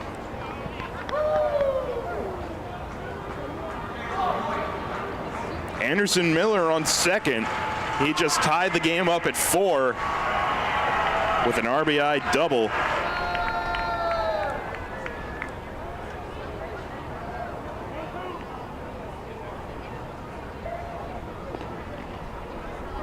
Duke's out of the belt. 1-2 pitch. Down and in, blocked by Nunez. Miller will stay at second.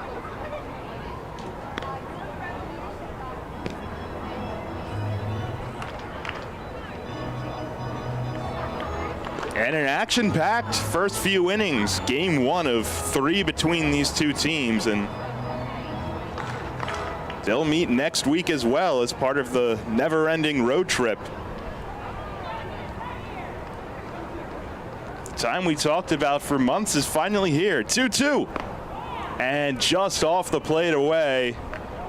Drawing the count full. First base is open. So Miller will not be running on the pitch at second base. Demetrius Moorer on deck.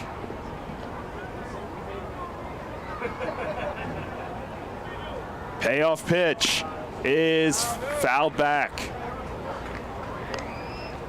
Luckily, may have clipped the glove of Nunez, but back to the screen. So Duke at 67 pitches will fire another payoff pitch upcoming.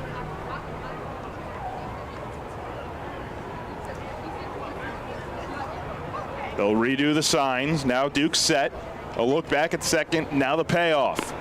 And it is just off the plate away, ball 4.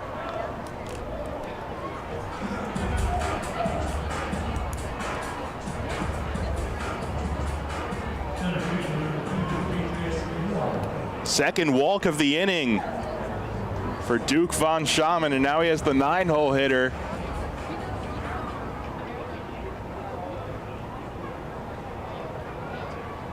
Mace won't make the walk quite yet. Moorer with good speed, grounded out on a close play to shortstop to end the third inning. The Genomes have now hit around in the 4th. They've put up 4 already on 4 hits. A look back now to the plate, and it's in there for a called strike. 81 that time.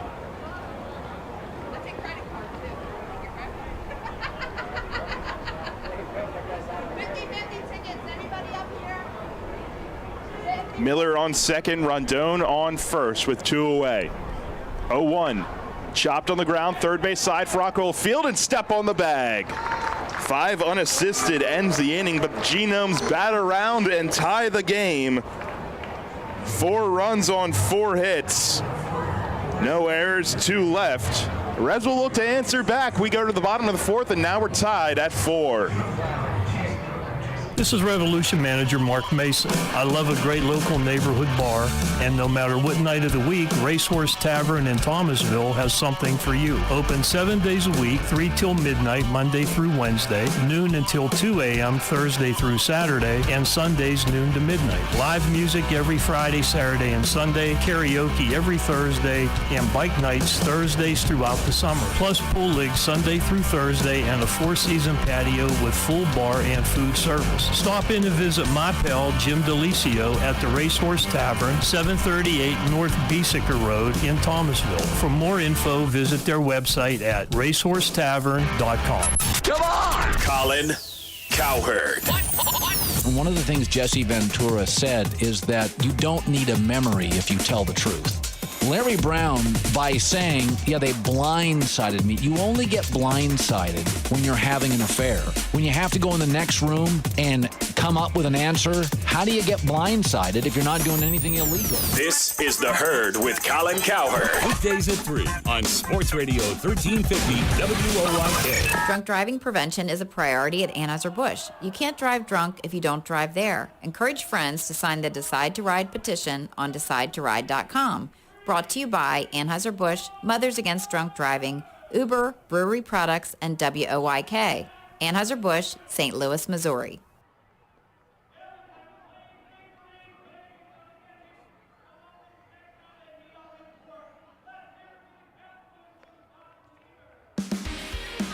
Listen live, on demand, and on the go. Download the new WOYK app on the Apple and Google Play stores today.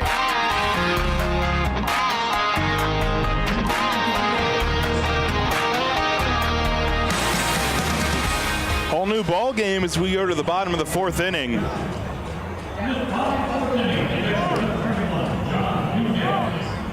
John Dunyas, Jack Kenley, and Connor Lean. The Genomes put up 4 in the top half of the 4th against Duke von Schaman.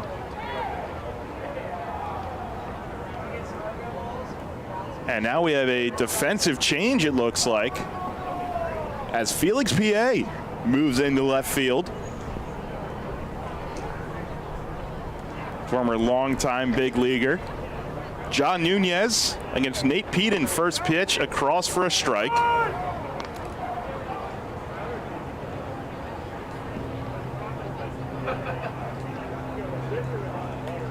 Kicks and deals and runs inside and gets Dunyas.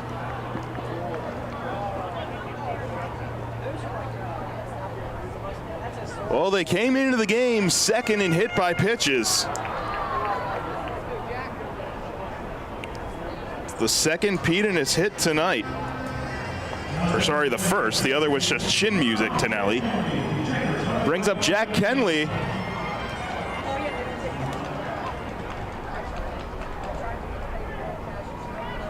Second straight inning, the Revs have gotten a leadoff base runner. First pitch to Kenley. He squares and pulls back. It's a called strike anyway. And Nate Peden, we said, drafted out of high school. And he must have been a guy who was dead set on the pros, did not commit to a college, at least according to his perfect game profile. Connor Lean on deck, Jack Kenley the hitter. John Dunyas on first after being hit by a pitch, and this one misses outside from Peden. Jack, the former Arkansas Razorback, they just won their first game in regionals today, 7-1 over Grand Canyon, that one in Stillwater, Oklahoma. Of course, today, day 1 of the regionals for the NCAA baseball tournament. 1-1 to Kenley is off the plate away again.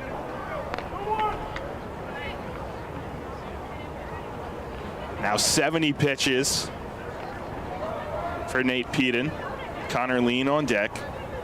Nobody out in the bottom of the 4th. Pitch to Kenley is down and in. Actually, he tried to go for the slider that time, broke too much.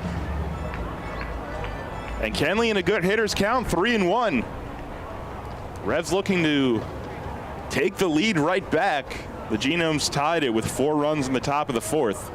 3-1 pitch, and Jack swings and pops it up high on the infield. Perez, the third baseman, calling, drifting to his left, and makes the catch.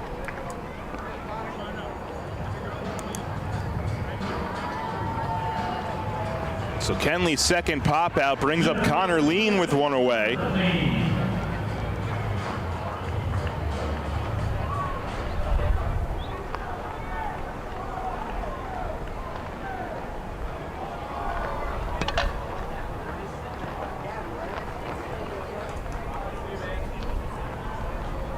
One away, bottom of the 4th, 4-4 game.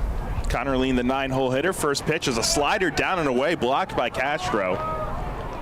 Dunyas will have to hold it first. And Lean hit that pop-up in the 2nd inning, which caused a bit of a ruckus between Castro and Jimmy Paredes.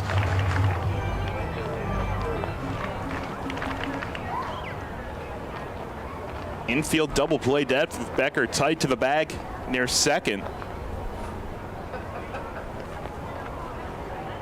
Paredes even with the bag at third. The pitch to Lean is fouled back.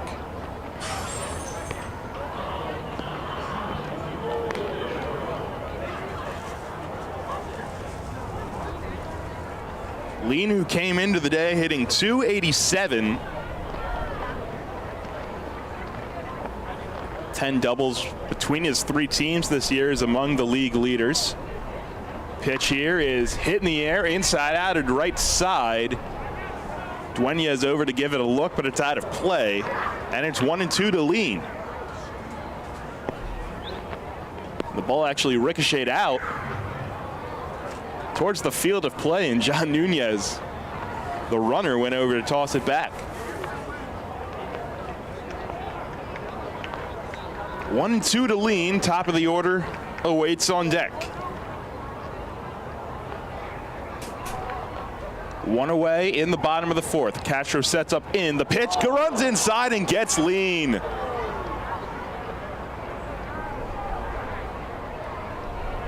Second hit batter of the inning. And Lean shaken up. Mason Meg will go out to check on him.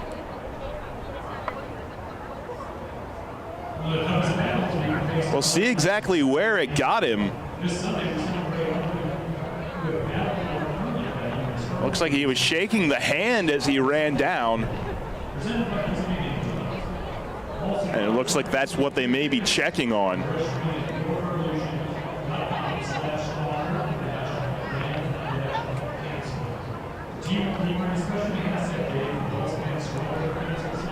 And the Revs do have Melky, who could come into the ball game in the outfield. They also have Jeffrey Perez, who's played center.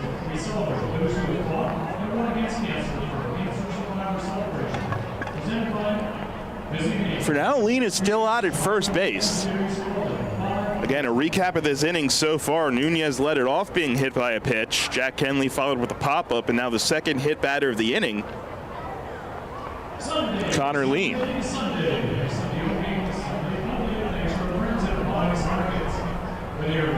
Peden had hit 3 batters coming into the night. 2 in this inning. Now during this time, Felix PA actually tossing with Scrappy Hopkins, the bullpen catcher for the Genomes. Looks like they got some tape on the hand. Lean will stay in the ball game. First and second. 1 away for Troy Stokes Jr. 1 for 2.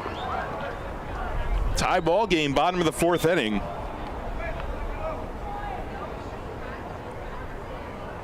Dunyas playing behind Lean at first. 2 base runners this inning on 2 hit batters. Back to the top of the order, Stokes. Kicks and deals, and it misses down.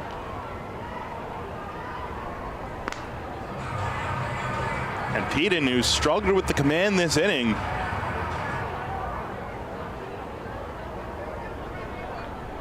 trying to reset himself. Infield still double play depth. Outfield straight away against Stokes.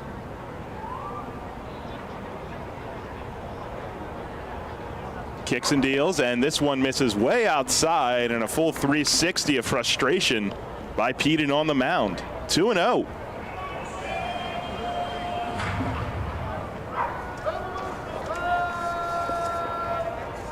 And Stokes, one of the top Revs when it comes to drawing walks. He's third on the team with 15 of them. Nelly and Franco well out ahead of the rest of the pack. They're in the top 10 in the entire Atlantic League. 2-0 to Stokes is off the plate away again. And Peden thought he had that one, but with first and second, one away, you wonder if they'll give Stokes the take sign here.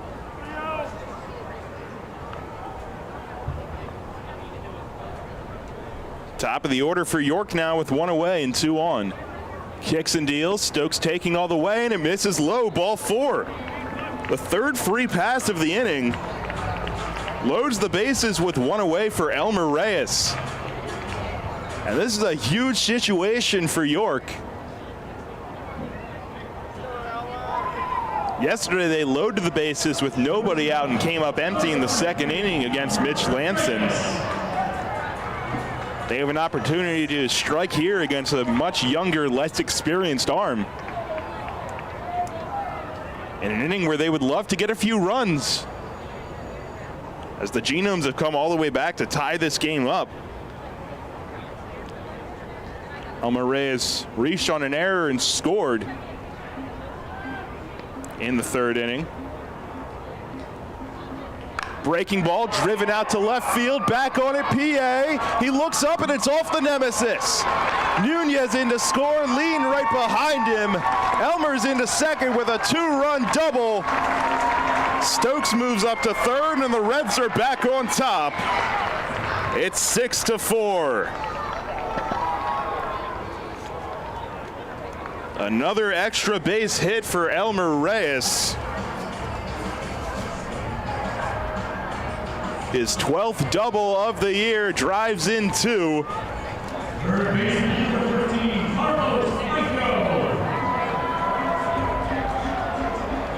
RBIs 15 and 16 for the Revs shortstop.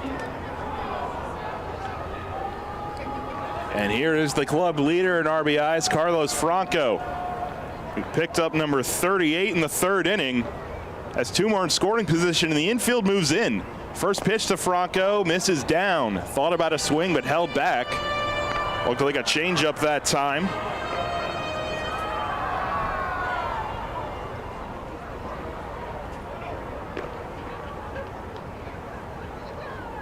Franco doubled in the first, and then the RBI ground out in the third. This one's a breaking ball that breaks inside. As it's near the feet of Franco. He has to dance out of the way.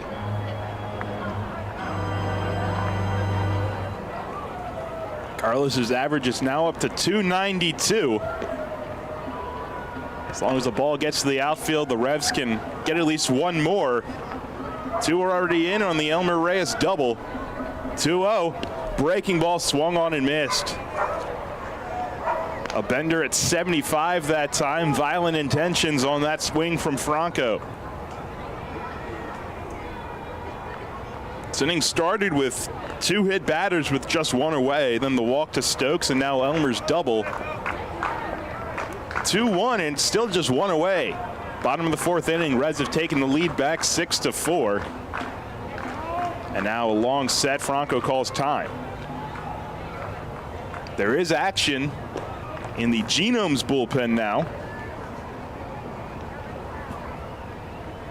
And it is Jack Weinberger, 6'5" right-hander, getting loose.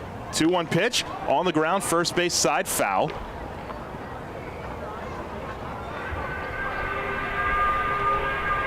Stokes on a ground ball will have to wait and see if it can sneak past an infielder.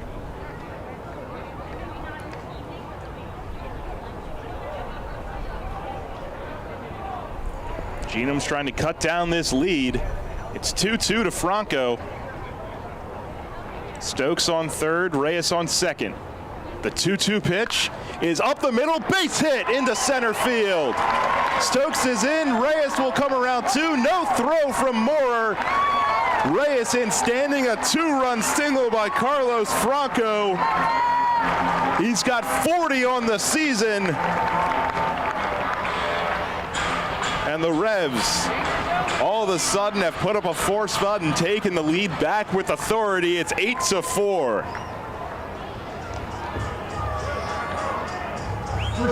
And the train keeps on moving for Nelly Rodriguez, who's 2 for 2 tonight.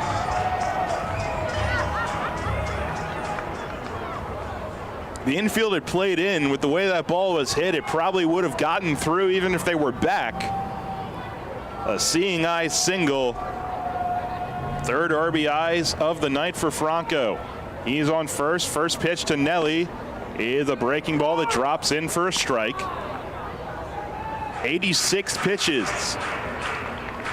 for the right-hander Peden. JC Encarnacion on deck, still just 1 away. Infield still at double play depth. The pitch is swung on and missed. Change up that time. Nelly swings over top of it.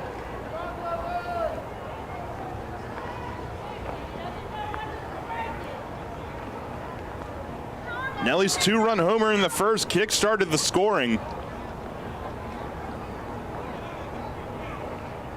He's gone deep twice in a ball game once this year. Castro sets up. This one's driven out to center, but it'll be right at Moorer, who will make the play in the right center field gap. Franco was halfway and retreats back. We're back to the multiple Carlos problem again. So Nelly down for the first time tonight brings up JC Encarnacion.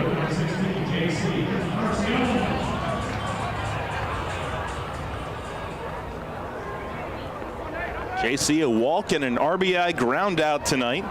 It was one of the standout performances last night with 3 hits in the loss. Pitch number 90 is driven out to right center field. Back on it, Moorer. Back at the wall. Looking up, it's off the wall. Moorer on the ground. He hit it hard. JC will go all the way around to third. Franco in to score. Demetrius Moorer shake it up as he collided with the LED board. Trainers coming out. It'll be an RBI triple for JC Encarnacion.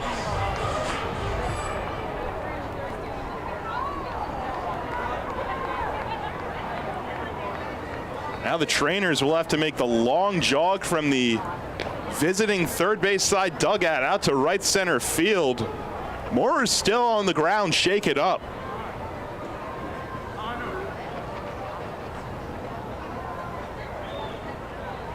And there could not be much worse of a thing to collide with in this stadium. There's no give on that. And by the way, huge response from the Revs, but looking down at the Revs dugout, it looks like Connor Lean's going to bow out for the night and Jeffrey's getting ready to go into play center. But I did see Connor motion to somebody in the stands and give him a thumbs up to say, like, I'm good. That's what it looked like. But maybe get him out so he can wrap it or ice it and have a chance to play tomorrow. Yeah, they put the wrap on just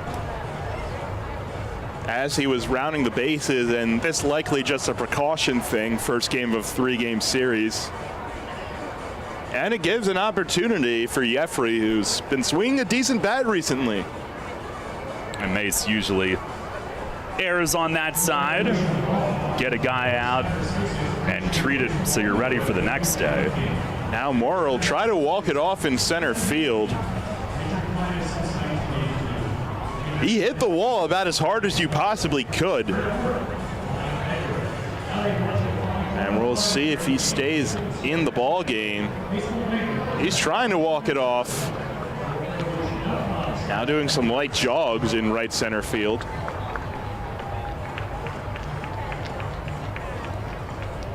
But the Revs have answered. 5 runs here in the 4th inning.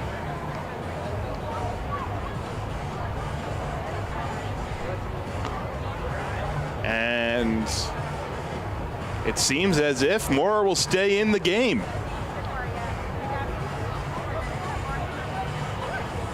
Trainer heading back to the dugout.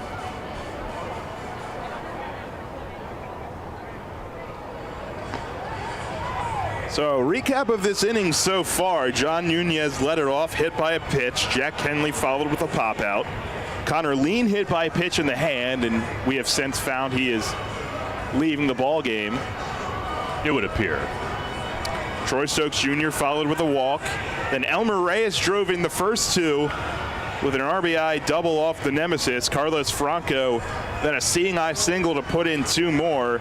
Nelly flew out, and then JC's deep triple out to right center field. And now it looks like we'll have a new pitcher in the game as well. We'll catch you up on that and more when we come back. Peden leading the ball game. The Reds have put up 5 in the fourth, still 2 outs, and they lead it 9-4. Are you ready for some live music? Get your tickets now for White Rose Music Fest, presented by York College, October 7th and 8th at People's Bank Park in downtown York, home of the York Revolution, featuring headliners Jamie Johnson and Grace Potter. Special guests Margot Price, Lucero, Drew Holcomb and the Neighbors, the Wood Brothers, and Langhorne Slim, Brittany Spencer, and Madeline Edwards. Check out whiterosemusicfest.com for more and for tickets. White Rose Music Fest, presented by York College. Get your tickets now. The York County Solid Waste Authority turns up the heat every day, on your garbage, that is. Advanced waste-to-energy technology is used to burn garbage at 1,800 degrees Fahrenheit in environmentally controlled combustion units. This reduces air emissions and produces electricity, enough to power 20,000 homes every minute of every day. Visit www.ycswa.com to learn more. In York County, garbage is power. Can't get enough of the birds? Sports Radio 98.9 and 1350 WOYK has you covered. Join us all season on Mondays at 6 for the Baltimore Baseball Show, hosted by award-winning Orioles and National Baseball writer Dan Connolly from The Athletic Baltimore. Exclusive in-depth interviews, plus the latest insight and analysis on the Orioles every week. Talking baseball and the birds every Monday at 6. The Baltimore Baseball Show on Sports Radio 98.9 FM and 1350 WOYK. First in York, first in sports. New FM signal, new website. Get features, live broadcasts, and on-demand game broadcasts and shows online at 989WOYK.com.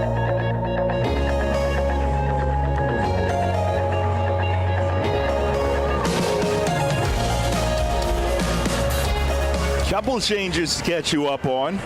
New pitcher is the tall right-hander Jack Weinberger, and after colliding with the wall, we thought that Demetrius Moorer would stay in the game. He walked off, thankfully under his own power, so we wish him the best. The defensive changes.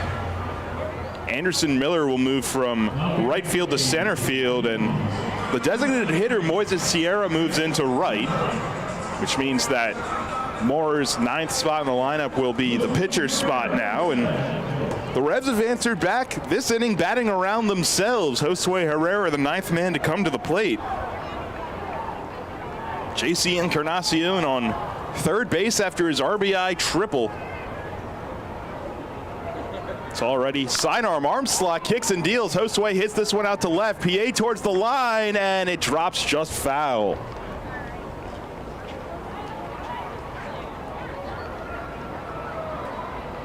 Weinberger, the 26-year-old. Again, tall at 6'5", and comes from that sidearm slot.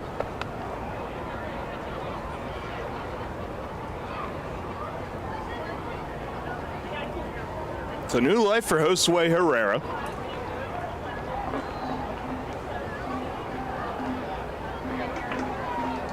Revs have put up 5 in the bottom half of the fourth to take the lead back 9-4. And another run 90 feet away, JC Encarnacion. 0-1 to Herrera on its way. And he inside outs it foul out of play to the left side again.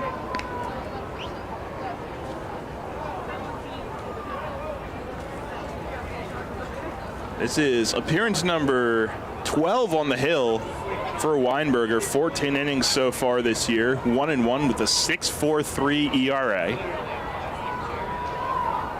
Peden will be responsible for Encarnacion on third. Kicks and deals 0-2, and once again Herrera stays alive. The final stats we can tell you on Peden: 3 2/3 innings, 7 hits, 2 walks, no strikeouts.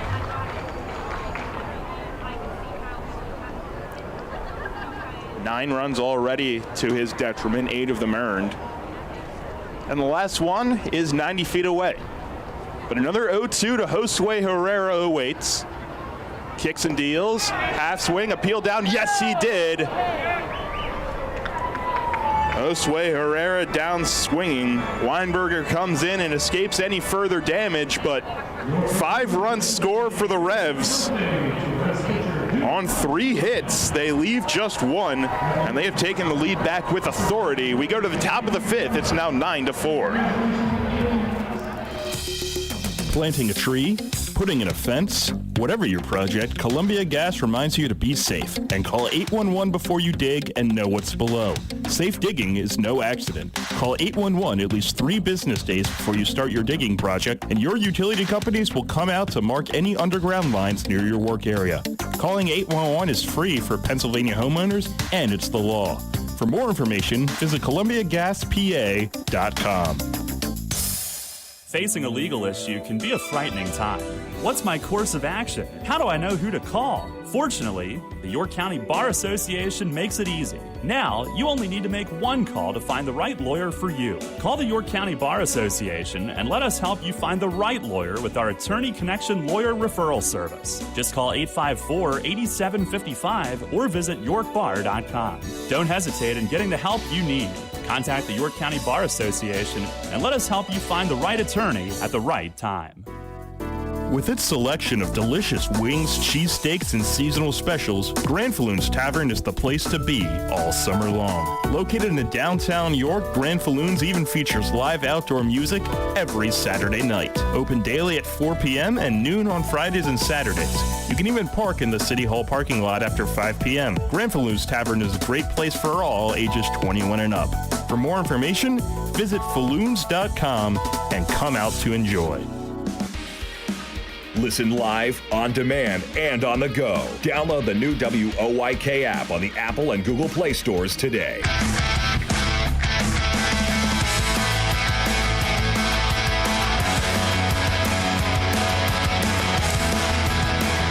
Well, an electrifying bottom of the 4th inning has put the Revs back on top, 9-4. Day is done for Duke von Schaman, and once again in position to... Actually, he can't get the decision. He only went 4 innings. That is the line for von Schaman. 4 innings, 4 hits, 4 runs, all earned. 2 walks, 1 strikeout. 69 pitches for 45 strikes, and he gives way to Josue Herrera, ready to make his league-leading 19th appearance. The first batter he will face is the new man in the leadoff spot. Longtime veteran Felix P.A., who came into the game in left field.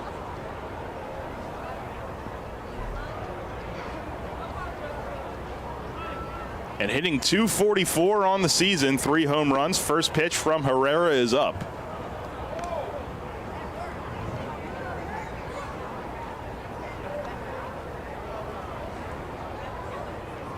Kicks and deals Herrera. This one's popped up.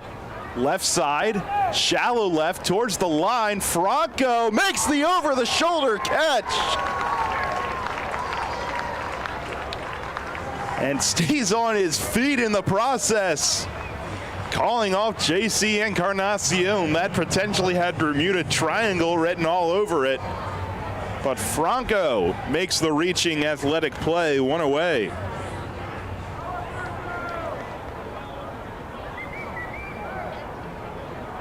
Foul ground basically right where the bullpen cutout starts to take shape. Right near the third base foul line. Now Perez, and the first one misses up. Perez got the first hit of the ball game. That's kick-started the 4-run 4th. A single to left center field. It's ahead 1-0, and this one's down and in.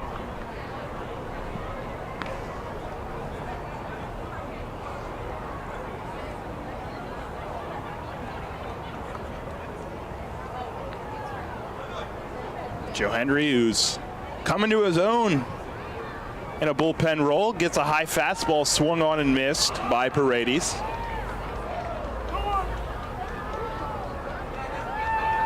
A 3.10 ERA, no record in 20 1/3 innings pitched. 2-1, and another high fastball swung on and missed at 91 on the stadium gun.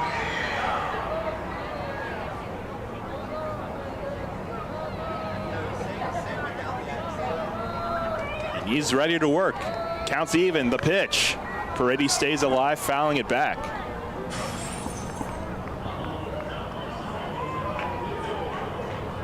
"15 strikeouts and 12 walks for Herrera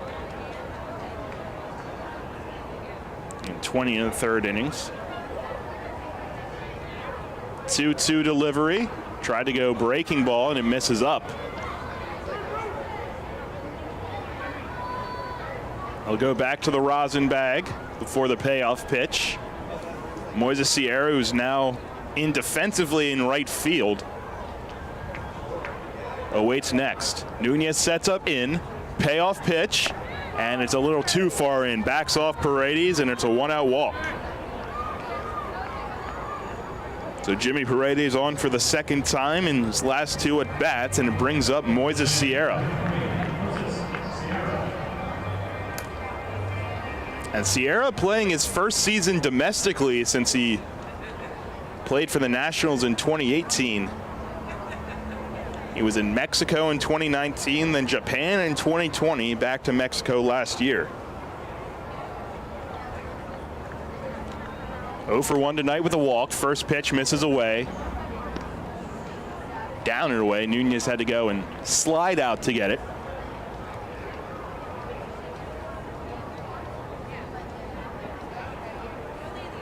Paredes has not attempted to steal all season.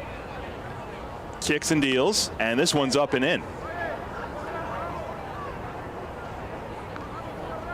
And after retiring PA rather easily, he's walked Paredes and now gone 2-0 to Moises Sierra.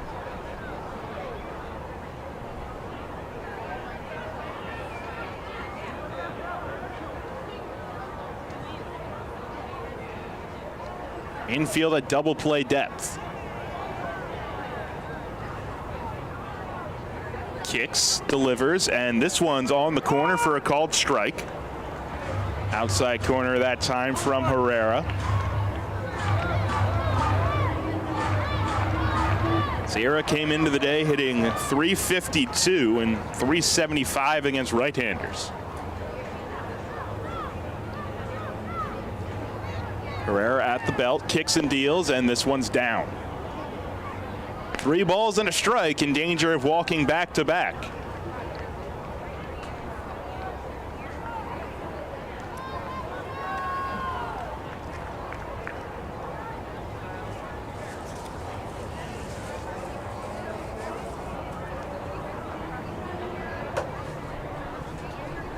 He sets the 3-1, and it's down and away. Back-to-back walks. And now Mace will come out for a pitching coach type visit with his reliever. For the Genomes, of course, they are a temporary team sharing the spot at Wild Health Field to avoid things such as the Road Warriors. There will be a team coming to Hagerstown, Maryland. I believe now the plan is 2024. So maybe we'll see the Genomes next year, but they came in initially a 1-year plan. Mark Minikazi, formerly of Charleston, managing them this year, and these teams will face each other 9 times. The Genomes will return to Peoples Bank Park August 12th. The visit is completed, and now Samir Dunyas will had the first of 4 straight plate appearances with an RBI in that 4-run 4th inning.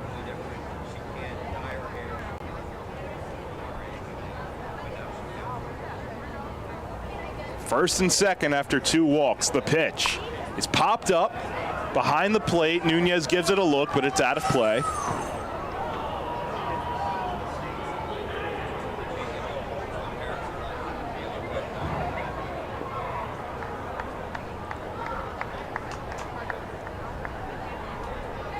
Dunyas young, just 25 years old, has reached as high as AAA in his pro career.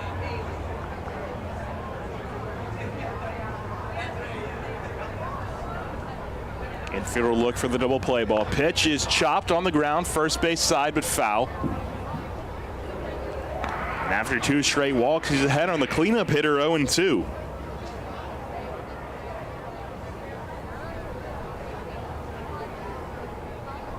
Ground out and an RBI single for the Genomes first baseman. So far for Herrera in the 5th, a pop out and then back-to-back walks. First and second, 1 out. 0-2 pitch. It's hit in the air, left center field. JC over. He has a read on it and makes the catch. Runners will stay where they're at as he gets the throw into the cutoff man.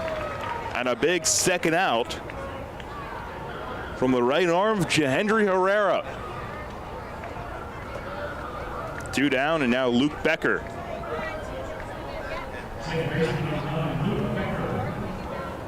Becker, a switch hitter, batting from the left side. He's 1 for 2, had an RBI double in that 4th inning.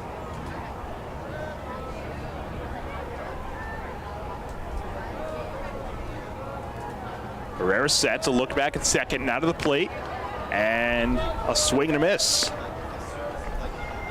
Good fastball that time from Herrera, and Becker, no stranger to Lexington. He played at the University of Kentucky.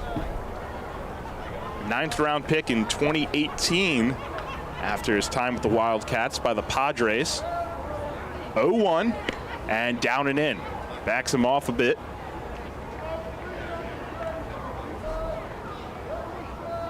Played in the Frontier League last year with the Schaumburg Boomers. Hit .237. And he was hitting .276 with the Genomes coming into tonight. It's 1-1 on him.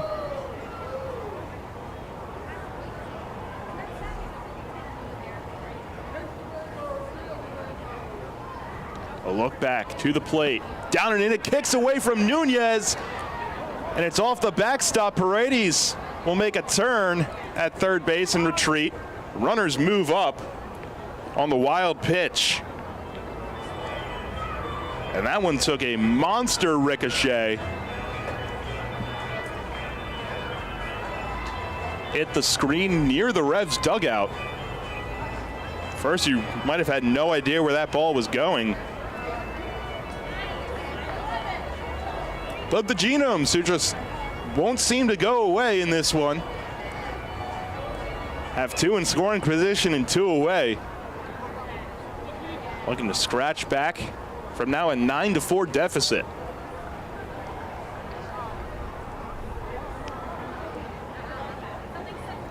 Two and 1 from Herrera, and it's up and in. First base is open. On deck, Carlos Castro.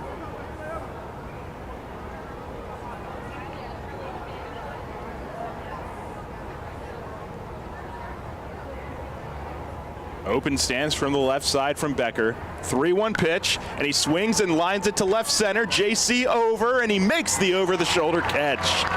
It hung up just enough for him.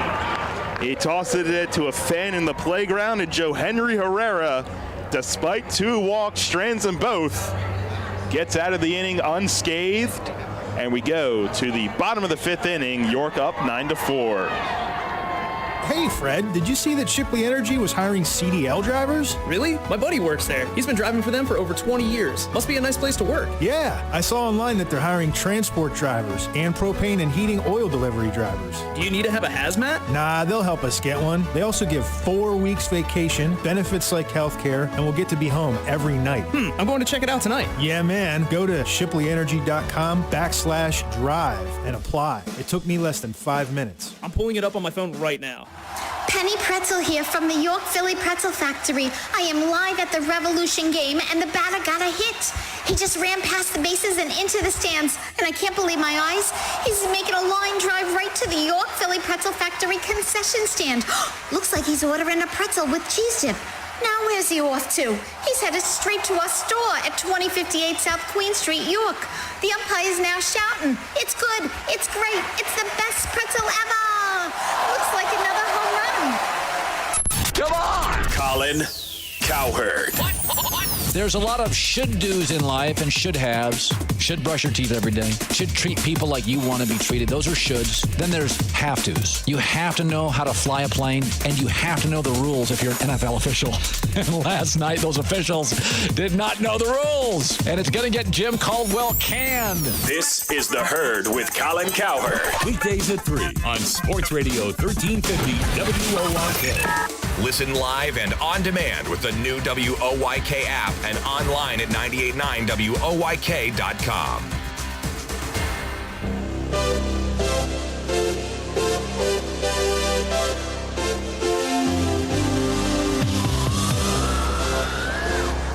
Head to the bottom of the fifth inning. Revs ahead 9-4.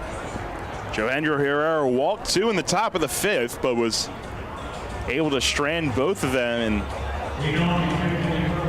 has an opportunity now to potentially earn the win if the Revs can hold on to this lead. John Dunyas, who led off the big fourth inning where the Revs hit around, is back to lead off the fifth. Jack Kenley and now Jeffrey Perez to follow.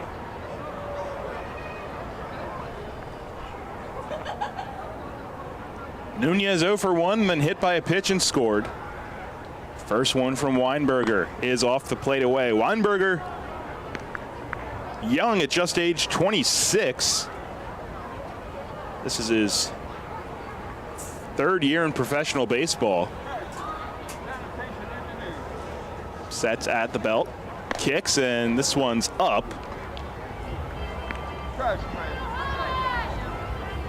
And he had pitched at Springfield in Massachusetts. Played in the makeshift Washington League in 2020. 2-0 to Dunyas is up 3 straight. And then pitched in 30 games for the New Jersey Jackals of the Frontier League in 2021, and then made 7 appearances for Charleston last year as well. 3-0 to Dunyas, taking all the way. It's across for a strike.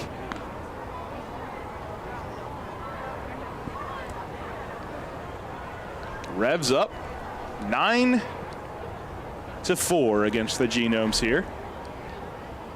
3-1 and swings, hits this one out to shallow center. Rondon back and makes the basket catch over his shoulder. Coming out from shortstop. So Dunyas down for the second time tonight, and here's Jack Kenley.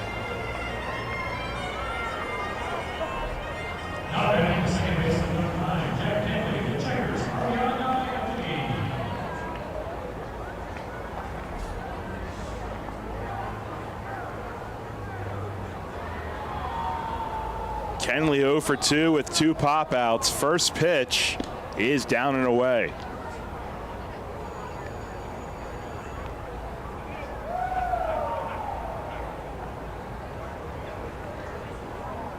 Defense straight away here for Charleston, or for the Genomes. Talked about Charleston. Here's the pitch, and he takes it at the letters for a called strike.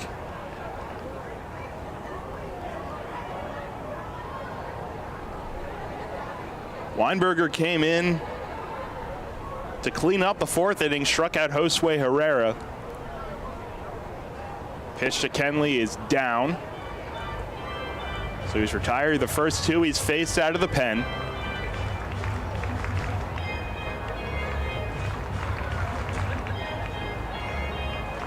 Jack awaiting the 2-1. Again, bottom of the 5th inning. Game 1 of this 3-game set. Kicks and deals. And a good swing and a miss there. Healthy hack, 2-2.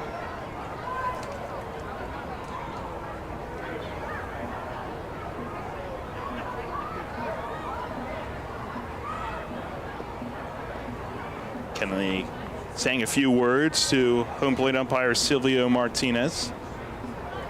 Now ready for the 2-2 delivery. Here it comes. And it's off the plate away. Castro has to go full extension to keep it in front of him.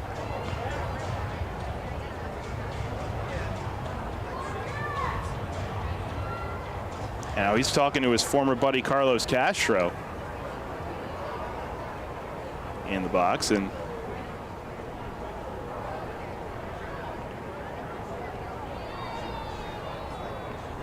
we got some signal, and now time's called.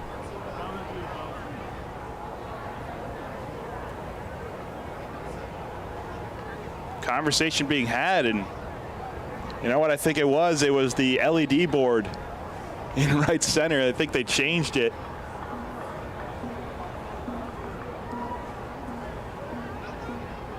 (3-2), and Jack stays alive, fouling it into the dugout, and he knocks somebody off the fence. Somebody goes careening down, and they have yet to emerge. Hopefully they didn't slip when they leaped from the top step.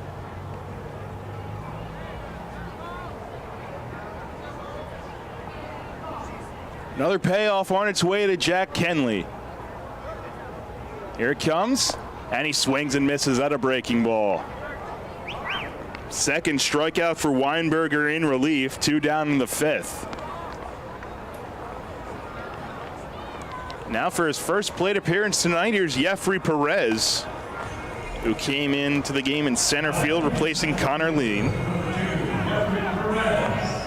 We'll give you an update if we can get one on Lean, but for now, likely just precaution. Or at least that is the hope.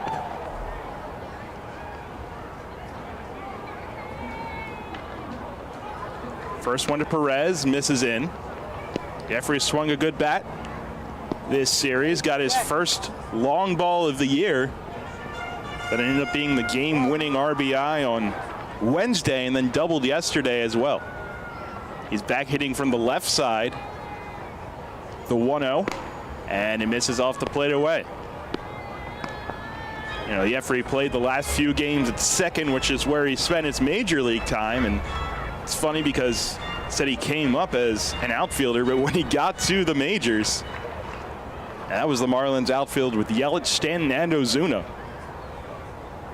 2-0 to him here, and he watches a strike across, and then, you know, you think maybe you can take the fourth outfielder role. No, that's Ichiro. A pretty loaded core they had in Miami at one point. Jeffrey looks like a natural at second base last night. The 2-1, and watches one in. 3-1.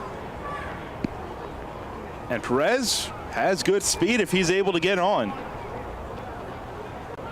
Troy Stokes Jr. on deck if he can extend the inning. Good hitters count for Perez, 3-1. Kicks and deals. On the ground, first base side. Fielded by Dunyas. He takes it to the bag himself, and it's a 1-2-3 inning for Weinberger out of the pen. We go to the top of the 6th inning. Revs still clinging to a 9-4 lead.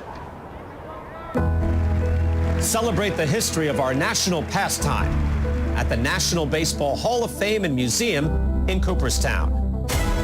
See priceless treasures that will bring your baseball memories to life. Connect with events that have shaped and changed the game and our country. Our stories to tell, your memories to share. Plan your family visit today at baseballhall.org. See you in Cooperstown, where the journey becomes legend. This is the Dan Patrick Show. Just like to say that y'all rock, man. We're going to watch somebody lose millions of dollars right in front of us here. So every time there would be a draft pick taken, you'd go to Tunsil, you could see him sweating. And then there's even more information coming out. His agent's trying to call all of these teams that, you know, are in the top 10, top 15. It got crazy last night. Dan Patrick. Mornings at 9 on Sports Radio 1350 WOIK. April showers means May flowers. As spring blooms and lawns are growing, so are we at Heritage Lawn and Landscape Care. Our team at Heritage Lawn and Landscape Care is growing, and we're seeking qualified candidates to grow with us. Join our world-class team-based environment and get your foot on the lawn of a new career with the leading provider of lawn care, tree care, and landscaping services in York, Adams, and Cumberland counties. Be part of our team. Find out more at heritagelawnandlandscape.com. Downtown's ready. Are you? The Revs play here. Sports Radio 98.9 FM and 1350 WOIK, York.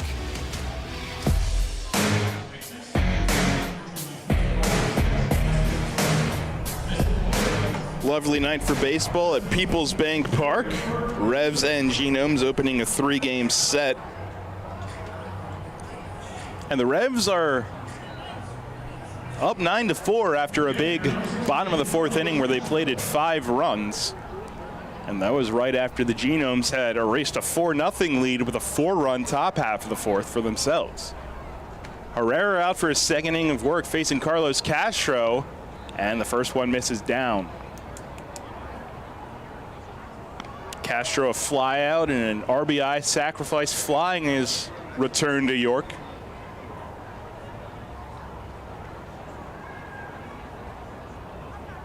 Miller and Rondon to follow this inning. 1-0 pitch and a big swing and a miss. At 90 that time from Herrera. And we know Castro will always gear up for those big swings. Herrera able to get it by him that time. 1-1 and it misses up.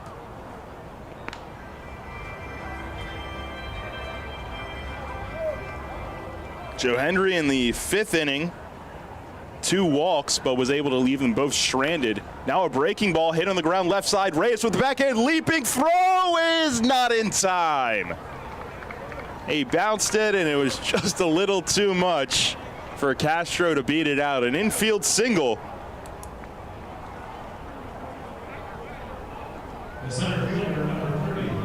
If Elmer made that play, I would have undoubtedly watched SportsCenter to see it tonight.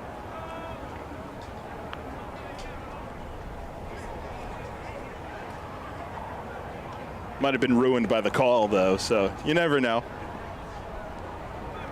Castro on board his first hit of the night. Leads off the 6th inning. Now Anderson Miller. Now in center field. Digs in, first pitch, swinging, and it's through the right side for a base hit. Stokes will field. Castro will take a slight turn at second, but he will hold. Back-to-back singles for the Genomes in the top of the 6th.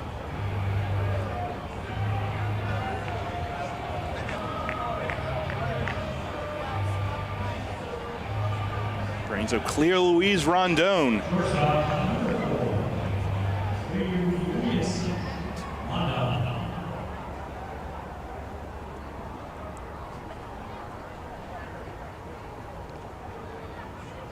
Oh for 1 for Rondon. He walked in the 4th inning, grounded out in the 3rd.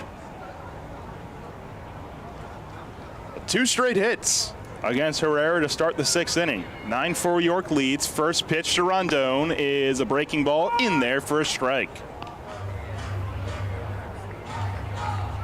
Nelly Rodriguez at first, playing behind the runner.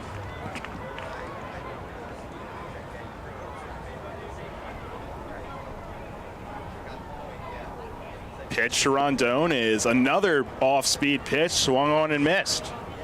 That one dropped off there from Herrera at 75. He's ahead 0-2.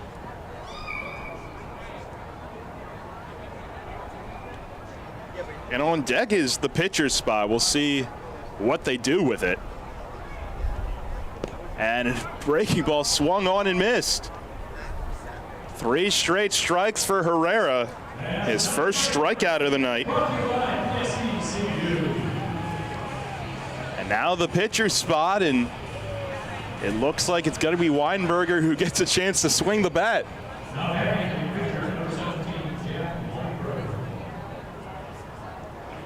He has 2 at-bats this year already. He's 0 for 2 with a strikeout.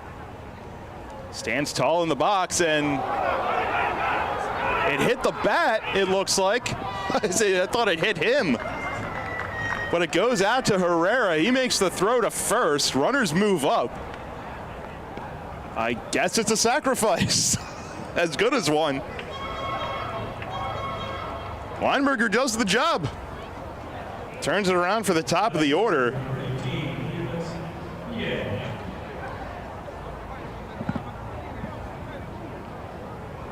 And I guess that looks better than hitting the pitcher, as I thought it did initially, and then I heard screaming to get the ball. So brings up Felix P.A.,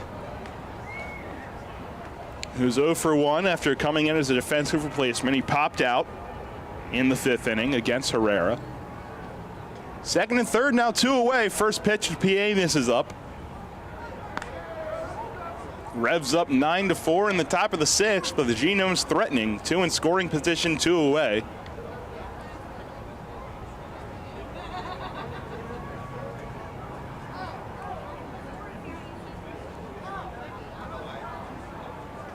One and 0, kicks and deals, and it's lined to first, snared by Nelly near the line. And once again, the Genomes get 2 base runners against Josue Herrera, this time on 2 hits, but they leave them both stranded. We go to the bottom of the 6th inning. York still leads it 9-4. People's Bank is happy to sponsor the home of the York Revolution, People's Bank Park. People's Bank has been serving the community for more than 155 years, committed to helping their clients achieve their dreams and live confidently. That commitment continues at People's Bank Park, with Revs games, concerts, events, youth sports, and much more. We're proud to partner of the York Revolution, and we look forward to seeing you at People's Bank Park. People's Bank, member FDIC, equal housing lender.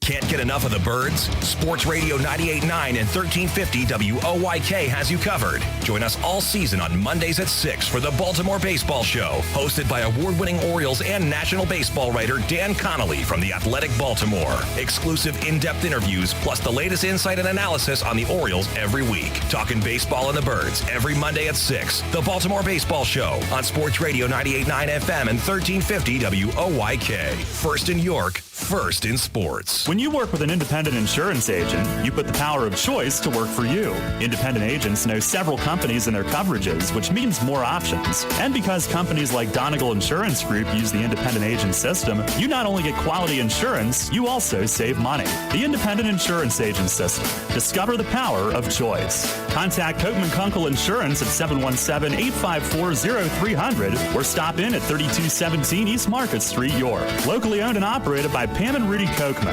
Kochman Kunkel Insurance. With signs and graphics, you can say anything, do anything, be anything. So make your statement with Fast Signs. Stop in today or visit fastsigns.com. Get the latest on the Orioles with the Baltimore Baseball Show, hosted by Dan Connolly. Mondays at 6 on Sports Radio 98.9 FM and 1350 WOYK.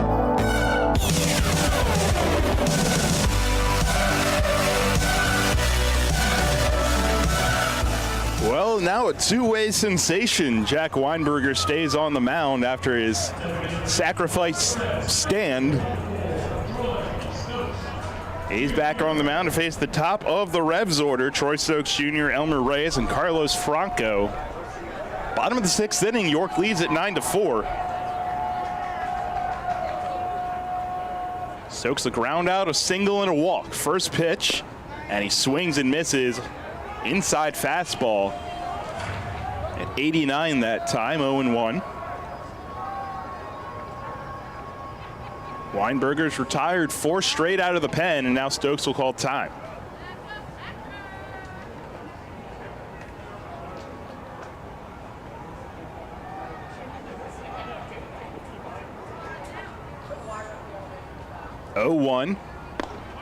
And this one's on the inside corner, taken for a strike this time, 0-2.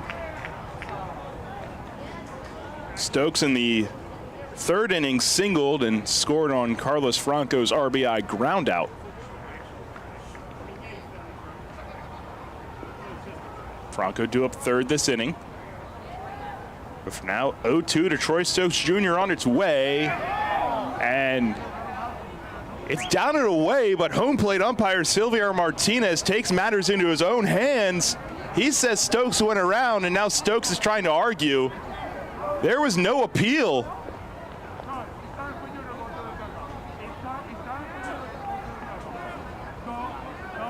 Now the mask is off. That's never a good sign. Stokes still talking on his way back to the dugout.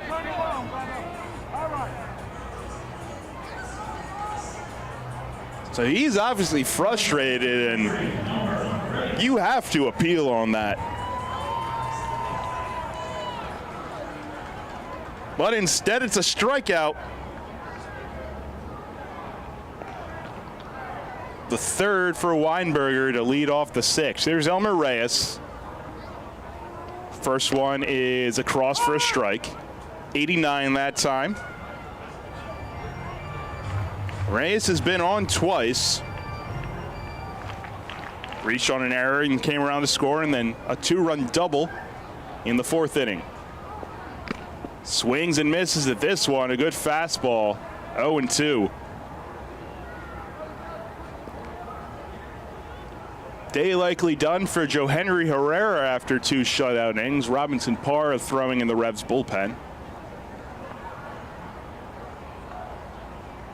No action for the Genomes. They're going to let Weinberger run this out for a while.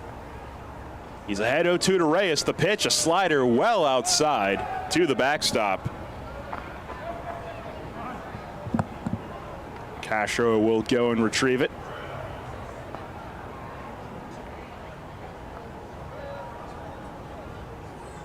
For Elmer, that fourth inning double, his 11th of the season.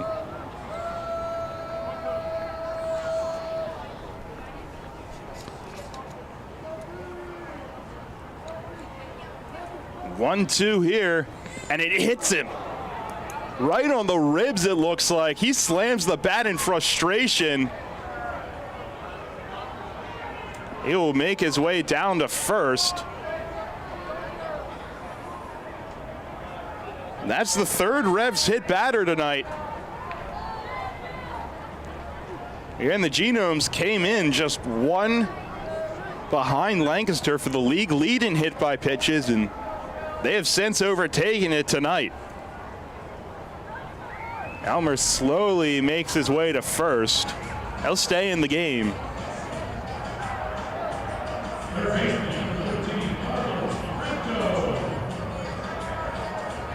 That's the first one that Weinberger has hit.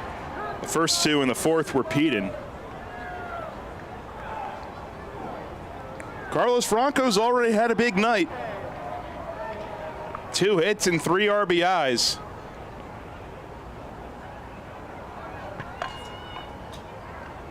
And he swings and misses at a good high fastball that time. Clocked in at 90, 0-1. He's gotten the RBI total up to 40, which, depending on what else goes on in the league tonight, could have slotted him into first place. A couple more would almost certainly cement that. 0-1, down and in, backs off the plate a little bit. Nelly Rodriguez on deck. 9-4, bottom of the sixth inning. Now time is called again. I think once again it's for the LED boards. The ad out there is, and we heard this really for the first time in batting practice today, how it's tough for the hitters to see with how bright the LED boards have been this year. You heard it particularly for the RBI guy graphic, but that one as well. There was an ad out there. But 1-1 to Franco. And he swings and fouls it off left side. Hits the roof above the skybox area and bounces back. 1-2 to the Revs third baseman, who's moved up to the 3 spot tonight, with Melky Mesa getting a well-deserved day off.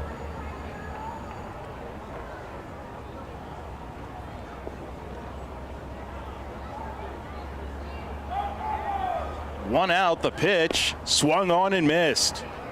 Breaking ball that time at 81. Fourth strikeout of the night for Weinberger, second of the inning, and there's 2 away. Nelly Rodriguez, who's knocked in 2 tonight with his 2-run first inning long ball.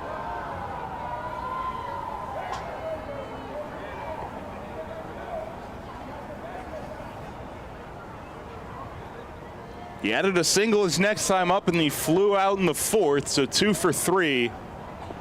First pitch to him, runs inside, and that got him. On the arm, Nelly's hit the 4th hit batter. And now there's some commotion from the crowd. I'm starting to believe Courtney Hawkins' story more and more by the batter.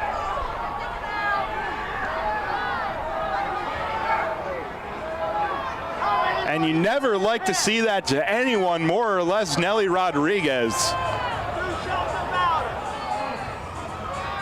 And you hit 2 guys in the inning, there has to be at least a warning, right?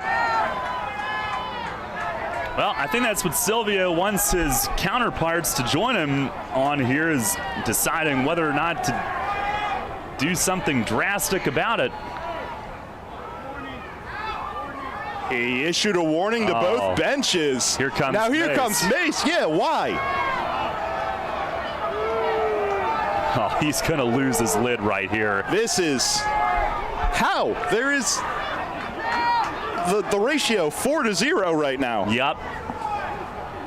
Have the Revs even pitched inside tonight? I don't think they have. They've worked away. That's been the strategy for this pitching staff the last week or so. And that's what Mace is saying. He's saying that they haven't done anything. That's a joke. 4 hit batters, 2 in this inning. And he's going to try to get his money's worth. It's probably cut this leash as tight as he can. And he should. Well, why is his team penalized and warned? For being hit 4 times? It's just, it doesn't make sense.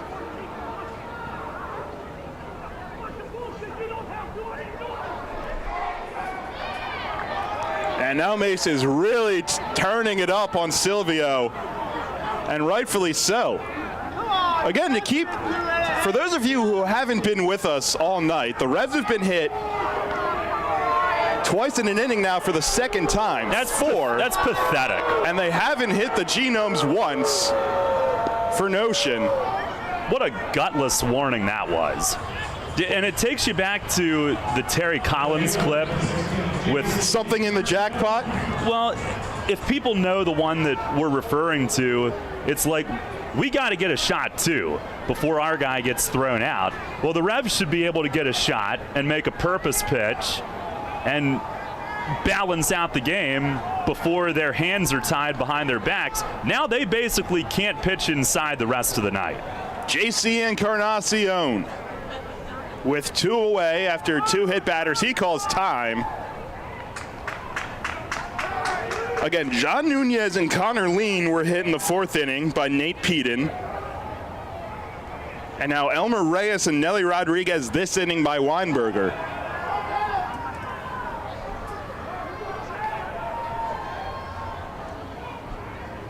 Pitch to JC, line to third base, and Jimmy Paredes goes to his tippy toes to get it. 2 hit batters, bringing the total to 4 on the night, are both left stranded.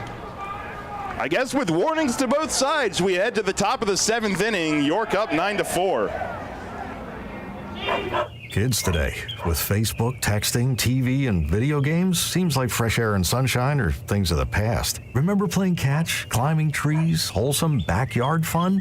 Heritage Lawn and Landscape Care remembers, give them lush grass, healthy trees, the good old outdoors. American is baseball and apple pie. Kids have every reason to stay inside. Don't let your lawn be one of them. Heritage Lawn and Landscape Care, world-class care right in your backyard. 717-292-9994. This is the Dan Patrick Show. Just like to say that y'all rock, man. Let's bring in Randy Johnson. Randy, what do you remember about that home run swing? From what I recall, it was a majestic home run. I mean, McGuire-like. So I got one of them in the book, and that was enough. So just wanted to kind of know what it felt like and what I was giving up all those years. And so, yeah, pretty cool thing. Dan Patrick. Mornings at 9 on Sports Radio 1350 WOIK. Spring is in the air, and Harvey's Rental can get you prepared for what's ahead. With the biggest selection of steel products on the market, Harvey's Rental will get you set for your next home project. From lawn and garden equipment, pressure washers, post hole diggers, and more, Harvey's Rental has it all. Have a special get-together or graduation coming up? Harvey's Rental has what you need to make your party memorable. Celebrating 60 years. Visit them in person at 1409 South George Street in York or online at harveysrental.com. New FM signal, new website. Visit us online at 989WOYK.com and take us on the go. Download the new WOYK app today.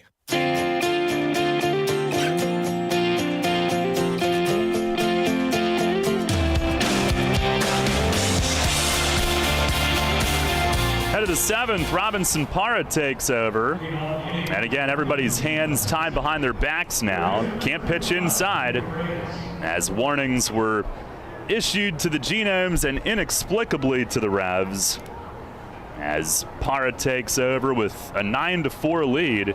By the way, that JC lineout hit at 109 miles an hour. And the first pitch from Parra is over for a strike on Jimmy Paredes. Boy, Mace had every right to blow a gasket there. The 0-1, and a slider bends inside, appeal to third, no swing. And the reason that, maybe the reason he didn't get thrown out of the game is maybe they knew they were wrong. Parra winds, the 1-1, and it is a little low. Paredes has flied out, singled, and walked tonight. And it's been a year-long thing. Of course, all the games with Lancaster, all the hit-by pitches. The Revs hitters are sick of it. Pitch is beaten foul at the plate, and Paredes will have to hobble this one off, hit it off his own foot. But there's only one time that the Revs retaliated. And that was Travieso in Lancaster back in mid-May. And all the other times that they've worn it, I mean, it's tonight that's 4, and it kind of getting to a boiling point, about to bubble over. Oh, and by the way, as Paredes asked for time, by the way, they did lose a player tonight due to one of those. Although we think, looking at everything going on, it's just precautionary to get him out and ice it. 2-2 pitch, grounded, first base. Nelly comes up, gloves it, and takes it to the bag himself. One away. That being Connor Lean, who was hit around the hand, the right hand. Was in the bottom of the 4th inning, and he might have had a cut because they wrapped it. And he finished running the bases, but then came out between innings, and I did see Pop, or Clubby, bring a bag of ice to the dugout. So I don't think Connor ever did leave the dugout, as Sierra looks at one in the dirt. So again, I think, and he also signaled to someone in the stands that he gave a thumbs up, said I'm done for the night, but a thumbs up. Pitch here is cued toward the first base side and foul. So all of that, think, fingers crossed, he'll be okay, but they removed him from the game. But just kind of getting to that boiling point, you know? Guys are human. 1-1 pitch, and a swing and a miss. There's some late dip on that one from Parra. Sinking two-seamer, heavy. Sierra tonight has struck out, twice walked, once scored. And he asked for time right as Parra was into his windup. That's a couple hitters this inning have done that to him. Pitch, it is down low, 2-2. 9-4, Revs lead it.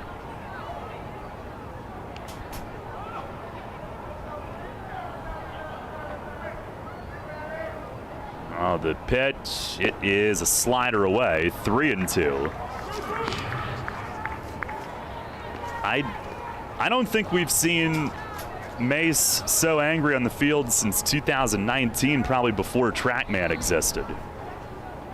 Here's the payoff, and a swing and a miss. He struck him out. Cutter at 89, and Parra whiffs Sierra for out number 2. Of course, the last year and a half, the managers were neutered. There just wasn't much to argue, as technology was making all the decisions.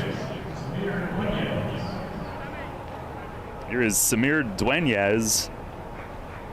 Tonight, 1 for 3, RBI single, run scored back in the 4th. Revs had a 4-0 lead after 3. First pitch here, grounded toward the middle. Kenley sliding backhand try, but it nicked off his glove and trickles into center. Now Dunyas with his second hit. For a moment there, I thought Jack had it. But the Revs had an early 4-0 lead. The Genomes tied it with a 4-run 4th, which ended Duke's night. But the Revs answered in the very same inning with 5 of their own, doing 1 better, and have led it 9-4 since. Here is Luke Becker, who's 1 for 3. RBI single in that 4-run 4th. Parra the pitch, fastball, it's a called strike.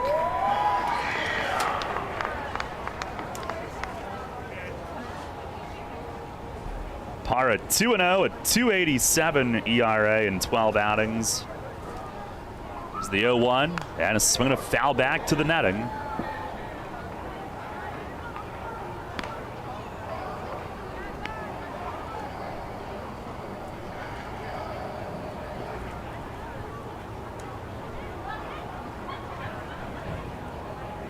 Nothing in 2.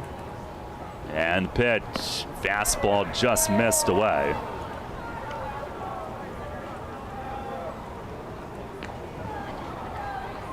Joe Hendry 2 scoreless in relief. He shrinks his ERA to 2.82.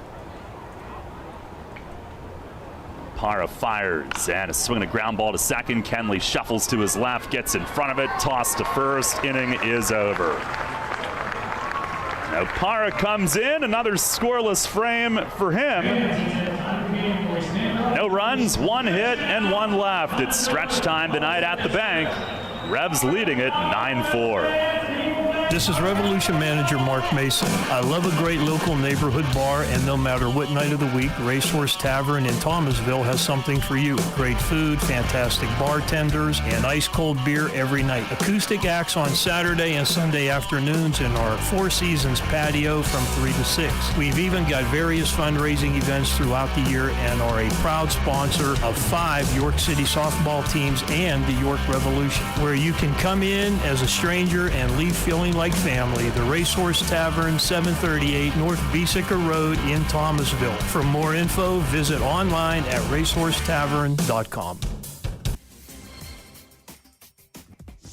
At Flying Feet Sports Shoes, we are feeling like spring. The 2022 delivery of the new styles and colors of UFO sandals, thongs, and clogs has just arrived. You can be the first to choose from the latest UFOS models. Your feet and back will love the feel, and your eyes will love the looks. Come to Flying Feet Sports Shoes. Flying Feet.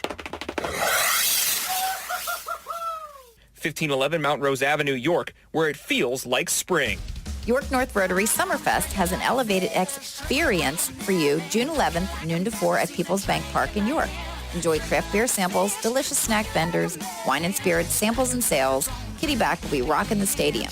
Search York North Summerfest on Eventbrite for tickets and information. See you there.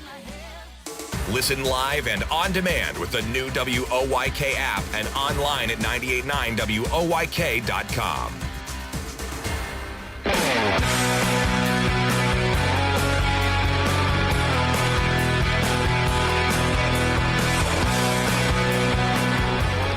Revs a 9-4 lead. Stretch time here at People's Bank Park tonight.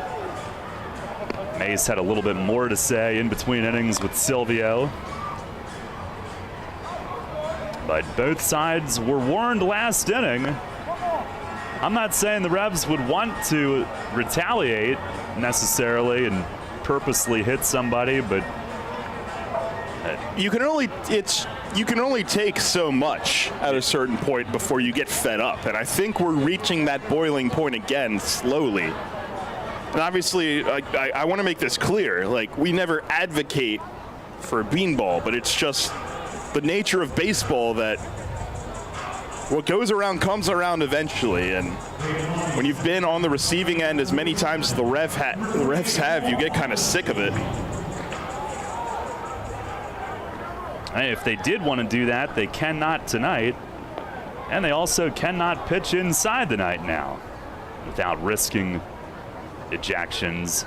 Will Kerwin, the new pitcher for Wild Health, he misses away on Paul Mondesi, who will pinch hit. This was the pitcher's spot. Mondesi's first at bat in about a week and a half, and he checks his swing, foul tips one behind the plate.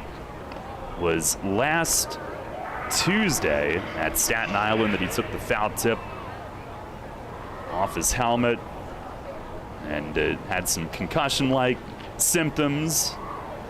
A few days later, he cleared and in for the first time since. The 1-1, half swing, he went around on it. It's hitting .244. Nunez and Kenley will follow this inning against Kerwin, 6'5" righty. We saw him with Gastonia last year. Sets, lifts the leg, fires, and bounces it straight to the backstop.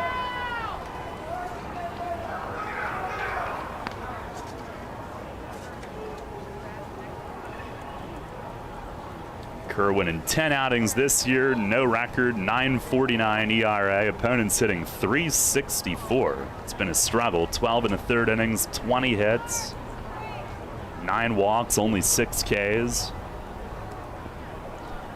3 long balls given up. 2-2, and it's down and away. Close. Revs 9 runs, 7 hits, no errors. The Genomes 4 runs, 7 hits, 1 error.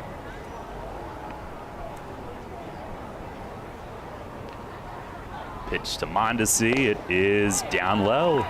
And he takes a leadoff walk. Weinberger did a nice job. 2 1/3 innings, no hits, no runs, no walks. Of course, he hit 2 batters last inning, struck out 4. Here's John Nunez, who's 0 for 2 tonight, and he was hit by a pitch by the starter Peden back in the 4th, which sparked a 5-run inning. Revs retook the lead in a big way as Kerwin misses down and outside.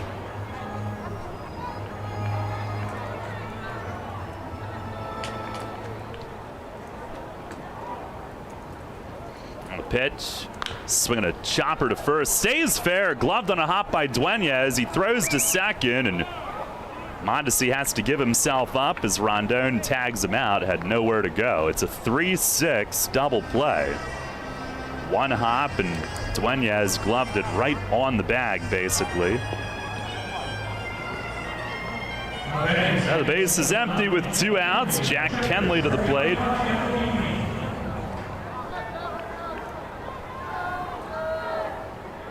Kenley 0 for 3 tonight. Kerwin, a 25-year-old from Virginia, Aldie, Virginia. He went to Pitt. First offering is outside. Last year with Gastonia, he was a starter much of the year, 6-8 with an 8.68 ERA. As a rookie. Pitch, it is a called strike, outside corner.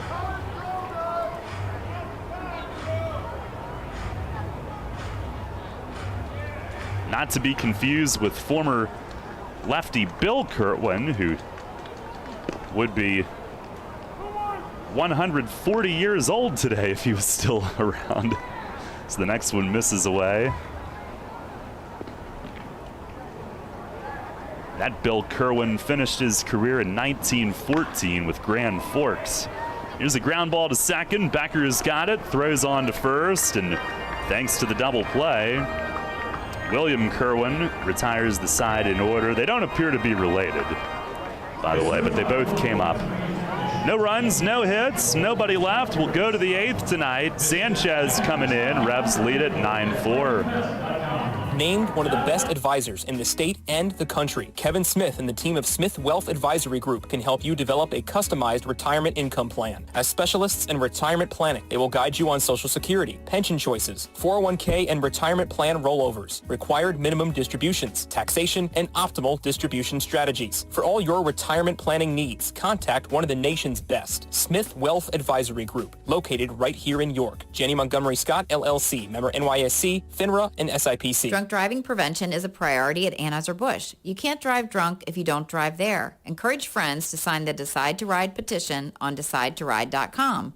Brought to you by Anheuser-Busch, Mothers Against Drunk Driving, Uber, Brewery Products, and WOYK. Anheuser-Busch, St. Louis, Missouri. Can't get enough of the birds? Sports Radio 98.9 and 1350 WOYK has you covered. Join us all season on Mondays at 6 for the Baltimore Baseball Show, hosted by award-winning Orioles and National Baseball writer Dan Connolly from The Athletic Baltimore. Exclusive in-depth interviews, plus the latest insight and analysis on the Orioles every week. Talking baseball and the birds every Monday at 6. The Baltimore Baseball Show on Sports Radio 98.9 FM and 1350 WOYK. First in York, first in sports. With signs and graphics, you can say anything, do anything, be anything.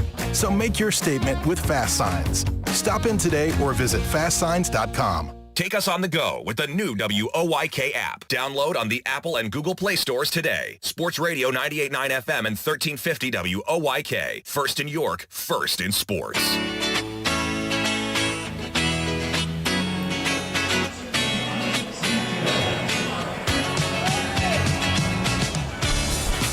Head of the 8th, Isaac Sanchez in for the Revs. 9-4, they lead it. Follow Herrera and Parra in relief tonight. 2 scoreless from Joe Hendry. And then a strong 7th inning from Parra. Carlos Castro will lead things off against a guy that he used to catch again. Castro tonight, a fly to left, a sac fly to right, and an infield hit here in his return to York. And Sanchez ready to go. First pitch of the inning. It is swung on and missed. A splitter, and one with some pretty good depth to it. Sanchez, no record, an ERA of 7 in 15 outings. Trying to get it into the 6s tonight. Now deals, and a swing and a pop-up. And it's Nelly from first, hustling down. Nunez over, got a late read, and it lands in front of him. Revs should have been able to catch that one. That was up a long time, but Nunez spotted it late. Landed over by the on-deck circle on the first base side. 2 strikes to Castro. Sanchez was in last night's game, had a 1-2-3-8.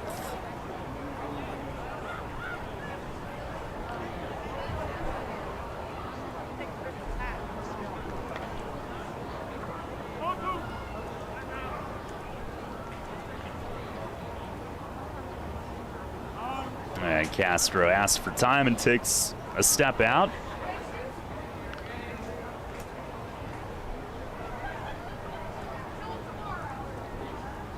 Now the 0-2. And a swing and a miss. Splitter down out of the strike zone. Tag applied. And that is out number 1. Games from elsewhere tonight.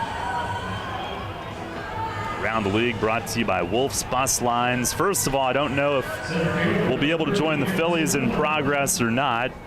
Probably not at this point. They lead the Angels 10-0 in the bottom of the 7th. First game for interim skipper Rob Thompson. Joe Girardi fired earlier today. But Atlantic League games, As Miller digs in from the left and takes a fastball strike at 90. And by the way, a good night for Anderson Miller, 2 for 3 with an RBI double. Lancaster at home trails Southern Maryland 8-5 in the 8th. As this one is down the chute, called strike, 0-2. Charleston leads at Lexington 5-2 in the 9th. Long Island all over Staten Island 9-2 going to the 9th.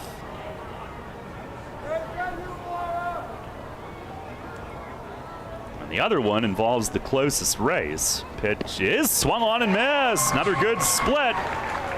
And 2 up, 2 down on strikeouts for Sanchez, who's got it dropping tonight.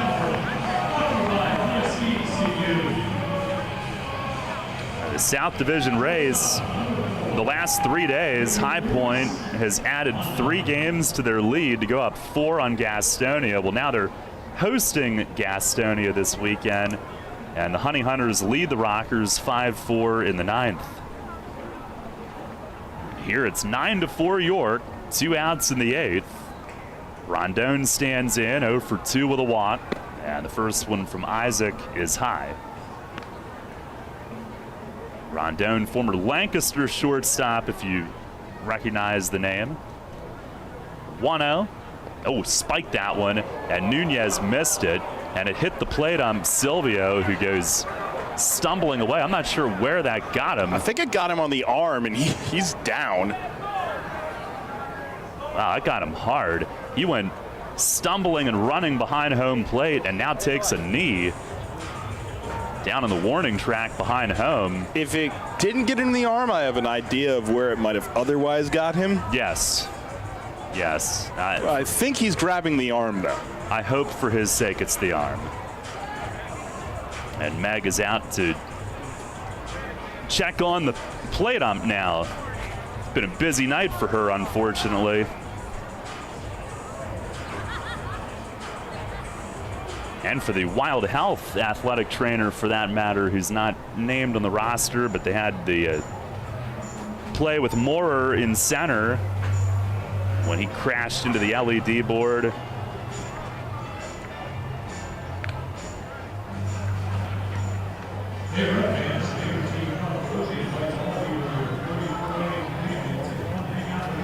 Meanwhile, Nunez will meet with Sanchez on the mound. Fred DeJesus joining there as they pass the time. Nelly as well.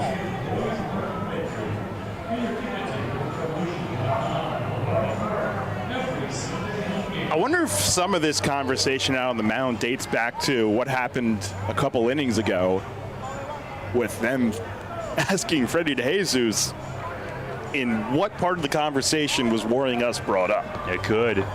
And it looks like Meg's running into the dugout to her kit, and the Genome AT is out helping here as well. Silvio grabbing the hand, trying to squeeze. I wonder if he broke a finger or dislocated it, because they're bringing tape out. Like they're going to tape up a finger here. Just to get him through the rest of the night.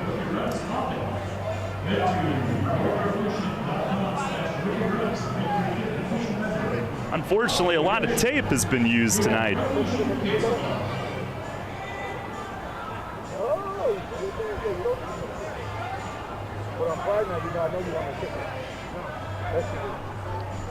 Sanchez walking over to the Revs dugout, maybe for some agua. And Silvio taped up, will stay in. That hurt. Nunez asking him, can you signal strike? Now, they taped up the whole wrist and hand. Sanchez, who's struck out the first 2 this inning. 2-0 count will resume on Rondon. Well, it's been a brutal night across the board here.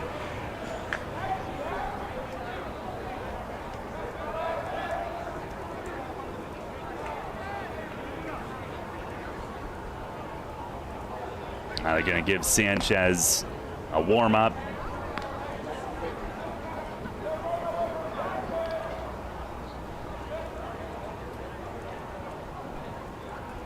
Rondon digs back in, 2-0. Pitch to him, it's down and away. Looking for another clean inning tonight.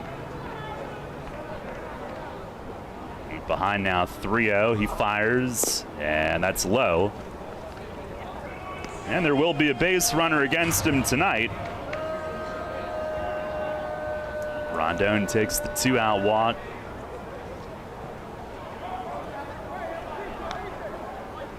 Now the second Genomes pitcher to bat tonight, William Kerwin, will bat. Weinberger had quite the experience in the 6th inning when the ball found his bat. First pitch to Kerwin, it's right there for a strike. Resulted in a Weinberger ground out. Kerwin bats left-handed. Pitch to him is high and wide. His first plate appearance this year. 1-1, and that's in there. Fastball for a strike. Silvio using that banged up right hand to call it a strike. He's toughing it out, doing his job. The pitch, swinging a bouncer foul down to, I believe, Lindsey Gardner, their hitting coach, who's coaching at first base.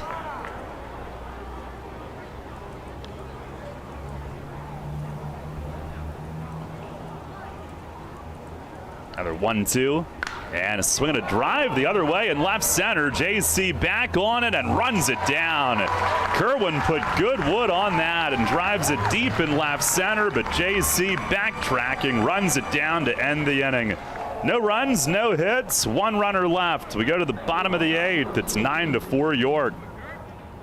WellSpan Health delivers orthopedic care you can count on. From common bone and joint problems to complex injuries, our team of surgeons, physicians, therapists, and athletic trainers work together for you.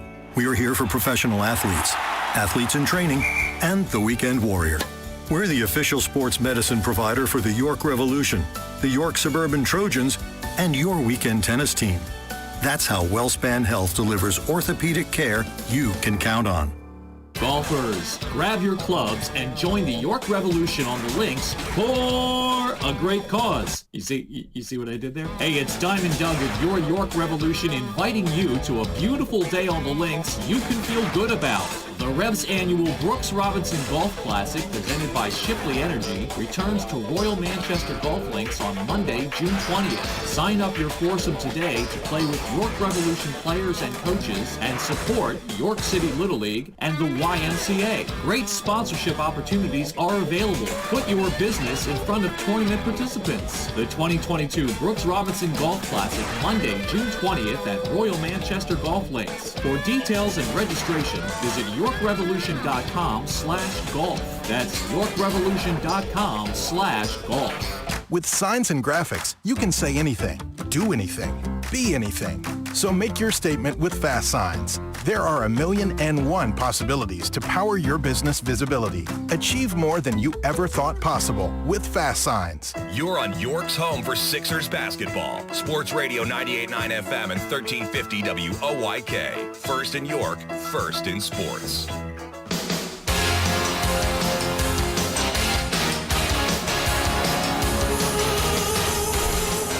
Revs up 9-4, looking to take this series opener tonight. One last turn at bat as William Kerwin stays in. With help of a double play, had a 1-2-3 seventh. Tomorrow night, Austin Nicely will face Max Povsey at 6:30.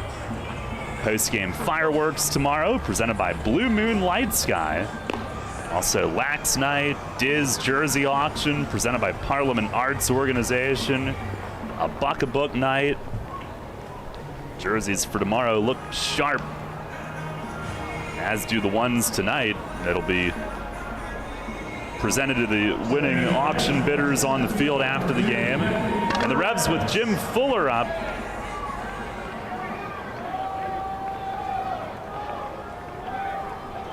Not a save situation, but he has not pitched as much as they would have envisioned.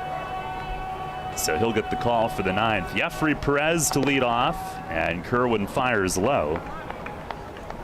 Perez a ground out to first base his first time.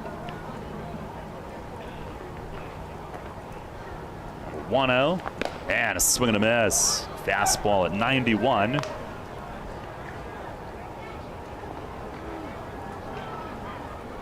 Jeffrey back in the 5th inning, went into the game in center.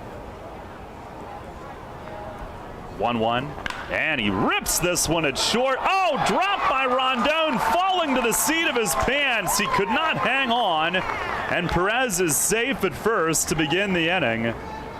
He blistered that ball, and it literally knocked Rondon onto his backside, but it was right at him, and they're going to score it an error. We might hear about that one from the clubhouse. Probably. Just get ready now. Here's Stokes at the top. Well, as long as we follow the proper protocol and channels, we should be fine. Stokes 1 for 3, single walk, 2 runs, and the first one is in the dirt and bounces away. And Jeffrey will move up to second on a wild pitch.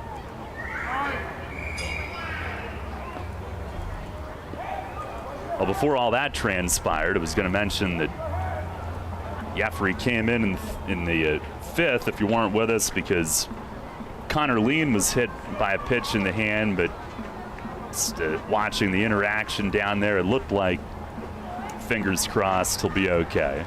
Precautionary, hopefully, as Stokes pops this one up. First baseman Dunyas coming in on the grass and puts it away for out number 1. Stokes now 1 for 4 on the night.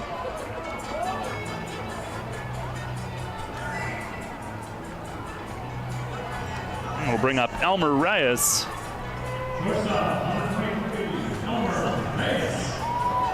Doug, are they auctioning off your jacket tonight? No, that would require way too much dry cleaning before it could get anywhere near another human being. Doug must have sweated through the costume again. First pitch to Reyes is high. Plus, I think he wants to keep it for future use. It's one of his better get-ups. It's very slimming, so I'll keep it. It's the 1-0. Oh, look out. Up and in by Reyes' dome. Up and in by the ear. And everybody kind of looking around. Silvio walks out in front of the plate like the bodyguard. Elmer is the last person on this team I think would charge the mound, but you never know. He was pretty upset the last time he got hit.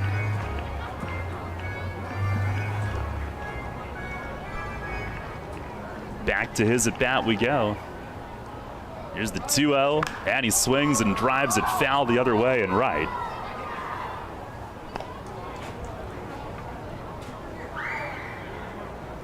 He's been productive again tonight. In fact, his 2-run double in the 4th broke the tie. Would stand as the game-winning RBI tonight.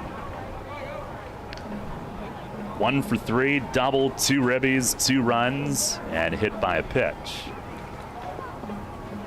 Here's the 2-1, and he swings and he scrapes one foul over toward Franco on deck.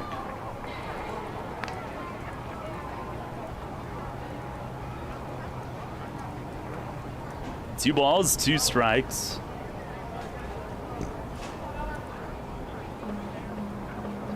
Reyes came in among league leaders in doubles, hit his 12th earlier this evening.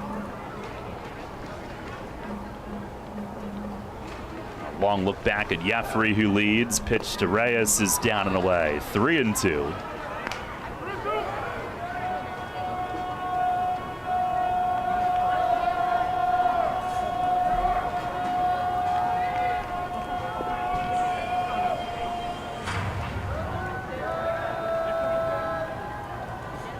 Plate, and a swing and a fly ball, socked pretty well the other way and right, but Sierra back a couple of steps, lines it up, catch is made, and he'll fire in quickly. Jeffrey holds at second.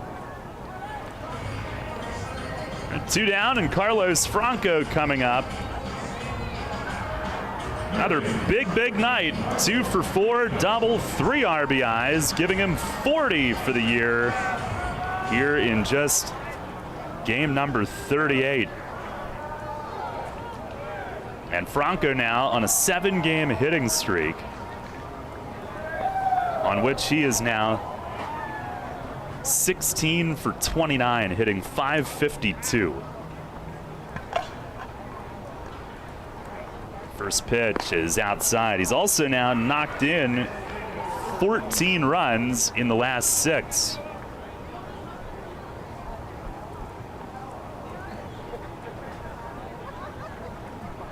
Scalding hot. They have the overshift on him again. 1-0, and it is a little low. Now this time with Jeffrey, the runner at second, Perez can't vacate third, so he's close to his normal spot and leaves all the area around shortstop wide open. The outfield plays him to pull also. Sometimes you'll see infield do one, outfield the other. Pitch here is a little low. What was that? Did he call that a strike? That was like the daintiest strike call I've ever seen. I thought he was appealing down to first, who was behind Franco's back. Silvia's got that emphatic call, but he got hit in the hand not long ago. Pitch to Franco in the dirt. Castro smothers that one. It's now 3-1.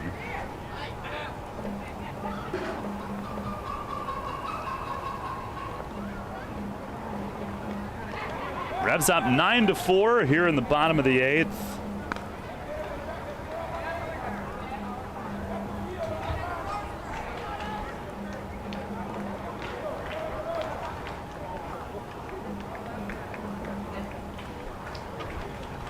Kerwin the stretch, the 3-1 to Franco, swing and a miss. And he was trying to find that clubhouse roof. Full count. Attendance tonight, 2,546.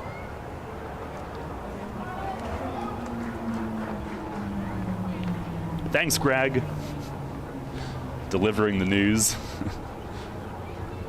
Now the 3-2, and a swing and a smack at second, and past Becker, who went to backhand it into right. Jeffrey around third, the throw to the plate, he scores standing. Flying around third to score. Base hit for Carlos Franco.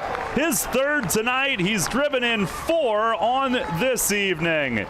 And it's a 10-4 lead here in the bottom of the 8th. Nobody can slow him down right now. Everything is off the barrel, including that smash on the ground.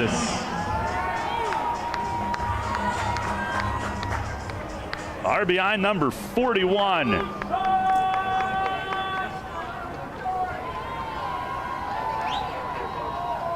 Hawkins does not have an RBI tonight. Franco is the league leader. His 38th game. And here's Nelly, who takes a strike.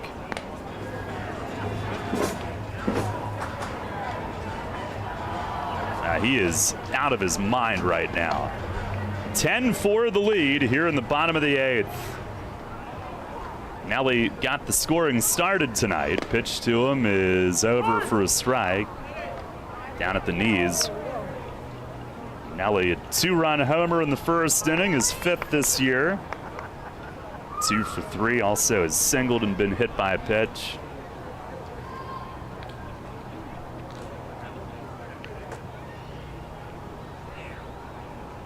Now home, and a called third strike. Nelly will look back, and he will discuss. Rung up to end the 8th, but the Revs put up one more tonight. It'll be unearned with 1 hit, 1 error, and 1 runner left. We'll go to the 9th. Jim Fuller coming in with the Revs on top, 10-4. comfort and convenience await you at the newly renovated 4 Points by Sheraton York, situated in the suburb of historic downtown York. Our hotel provides easy access to popular local attractions, including the Harley-Davidson Factory, the York Fairgrounds, Hershey Park, the Gettysburg Battlefield, and Lancaster Amish Country. Unwind in our spacious hotel rooms featuring plush beds, complimentary high-speed Wi-Fi, and other home-like amenities. Head to our on-site restaurant and lounge, Trios, to enjoy delicious American cuisine or an evening cocktail. Keep up with your exercise routine while traveling by using our family-friendly hotel's fitness center and the largest indoor heated pool in York. We also feature flexible meeting space for memorable events. The combination of modern accommodations, excellent service, and a great location will make your stay at 4 Points by Sheraton York.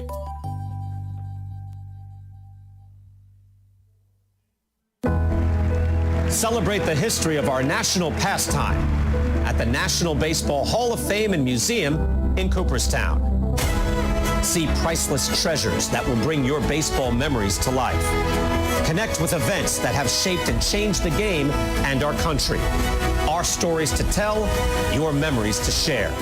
Plan your family visit today at baseballhall.org. See you in Cooperstown, where the journey becomes legend. The York Revolution plays here. Sports Radio 98.9 FM and 1350 WOYK. First in York, first in sports.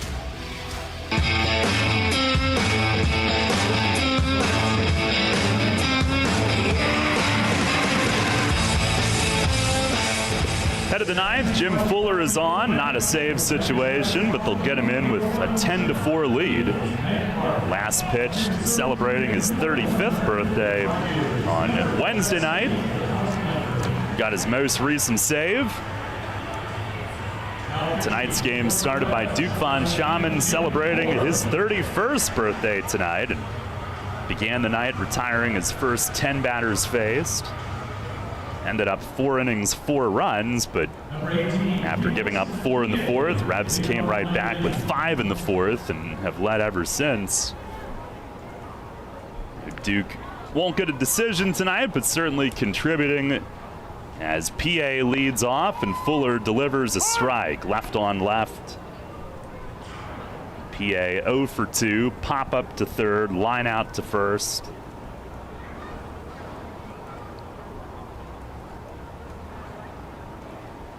The 0-1, and a swing and a foul in the air the other way and left. JC will give it a look, but it fades up above the White Claw Terrace and out of play.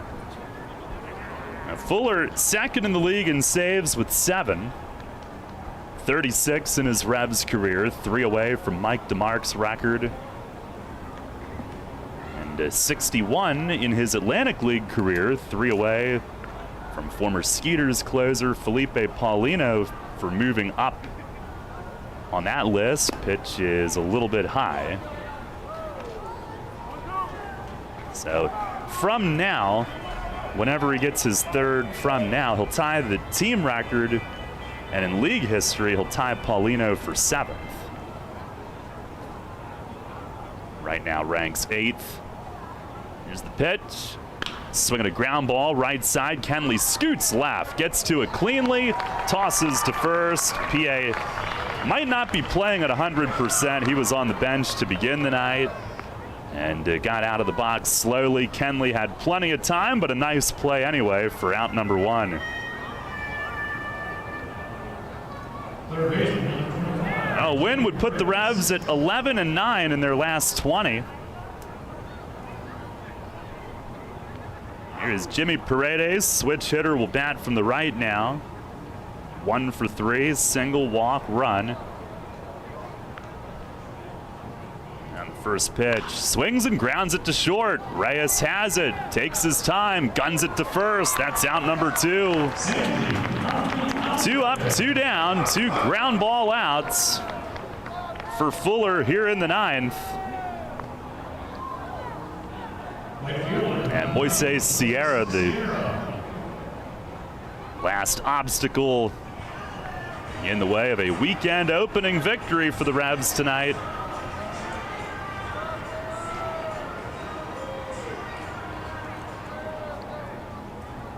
solid performance, just the one big inning allowed in the fourth, but nice rebound from that.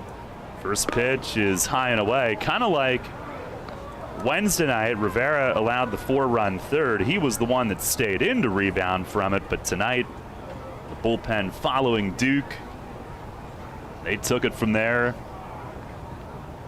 Now the 1-0, and there's a fastball for a strike. Tomorrow night, they'll be trying to get Austin Nicely his first win. Certainly has pitched well enough in at least 3 of the last 4. 1-1 pitch. It is in the dirt, bounces away. Over toward the Genomes on deck circle.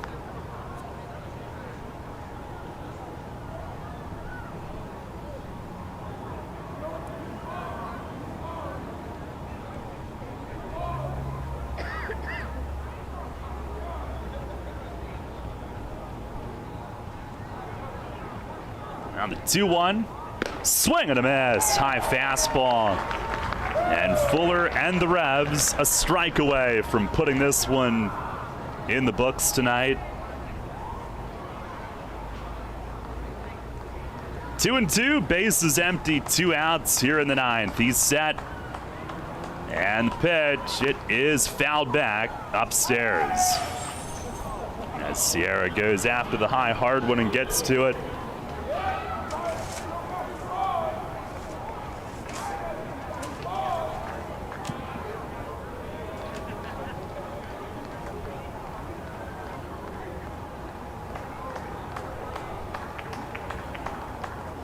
Dunyas, a low setup pitch. It is swung on, chopped to second. Kenley waits, he gloves it, tosses to first, and this game's over. Revs kick off the weekend with a 10-4 win against the Genomes. Solid stuff here on this Friday night at Peoples Bank Park. Another big night for the offense, led by 4 more RBIs from Carlos Franco, the new league leader in that category. A first inning bomb from Nelly. And after Duke got things started, 4 relievers take it the rest of the way as the Revs even their record on this homestand, and they win the first ever meeting with the Genomes tonight by a final score of 10-4. A little testy at times, 4 hit by pitches received tonight. But the Revs overcome all and win this one, and Fuller with 3 ground ball outs to close it out. Yeah, collectively, just a great game by the Revs. And like you said, it got a little testy at times, but they were able to stay focused on the goal. And, you know, that 4th inning is really what we're going to look back on for this game. They let the Genomes sneak their way back in the top half, but just did not let that phase them. 5 unanswered runs in the bottom half, and it was just a well-played game altogether. And we continue to say there is not anyone in the Atlantic League right now swinging a hotter bat than Carlos Franco. No doubt about that. He was front and center again tonight. 10-4 is your final score. Stay tuned. Post-game show is coming up next.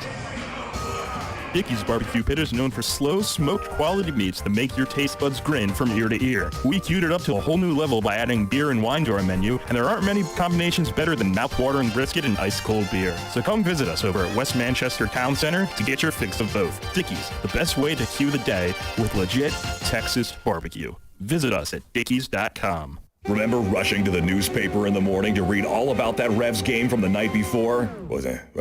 Yeah, that was a long time ago. We barely remember that too. Sports Radio 1350 is your home for local sports, and we're taking care of that news void in your life. Get your York Revolution game articles delivered right to your inbox every morning, courtesy of WOYK. Simply log on to YorkRevolution.com and click to sign up to receive daily game recaps right to your inbox. Keep up to date every day as the York Revolution go for another Atlantic League title.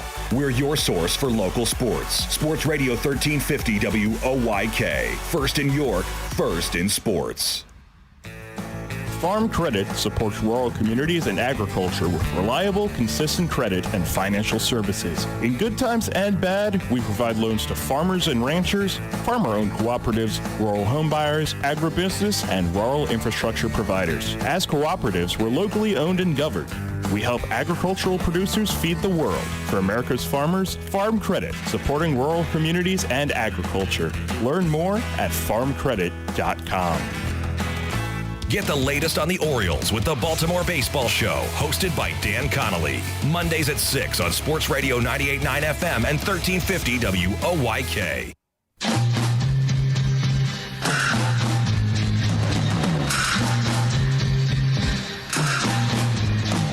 Post-game at Peoples Bank Park tonight as the Revs win at 10-4. Darrell Henry, Jake Ness back with you. Post-game brought to you in part by Brewery Products and their Decide to Ride campaign.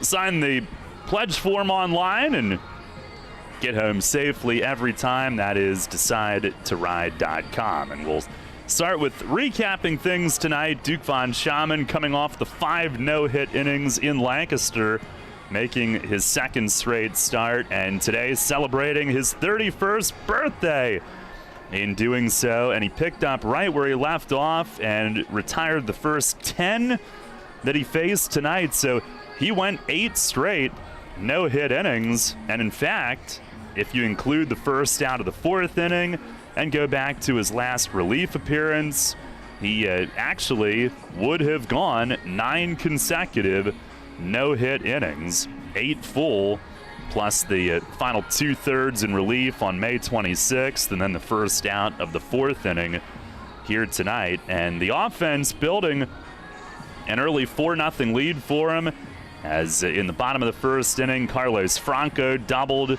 off the nemesis down the line in left, and Nelly Rodriguez followed by parking a 2-run homer onto the Appel lawn in right center, his 5th of the year, 4th here at home, and the Revs had a 2-0 lead at the end of an inning. Genomes starter Nate Peden bounced back with a 1-2-3 inning in the 2nd, but the Revs would plate 2 more in the 3rd, scoring on a couple of ground ball outs, Franco and RBI, Encarnacion as well, and it had a 4-0 lead at the end of 3 innings of play. Unfortunately, that would evaporate in the 4th, as with 1 out, Jimmy Paredes singled to left, Sierra walked, Dunyas singled up the middle for the 1st run, Becker singled to right for the 2nd run, Carlos Castro a sac fly to right, made it 4-3, and then Anderson Miller, an RBI double to left, tied the game at 4-4. Duke finished the 4th inning, stranded 2, game was tied, but his offense got it right back for him in the bottom of the 4th inning, batting around and doing one better, scoring 5. And it started with a hit by pitch of John Nunez. Then with 1 out, Connor Lean hit by a pitch in the hand, and he did stay in to run, and it came out an inning later. Watching everything unfold down around the dugout, it looked like it was just precautionary to get him out, get ice on it.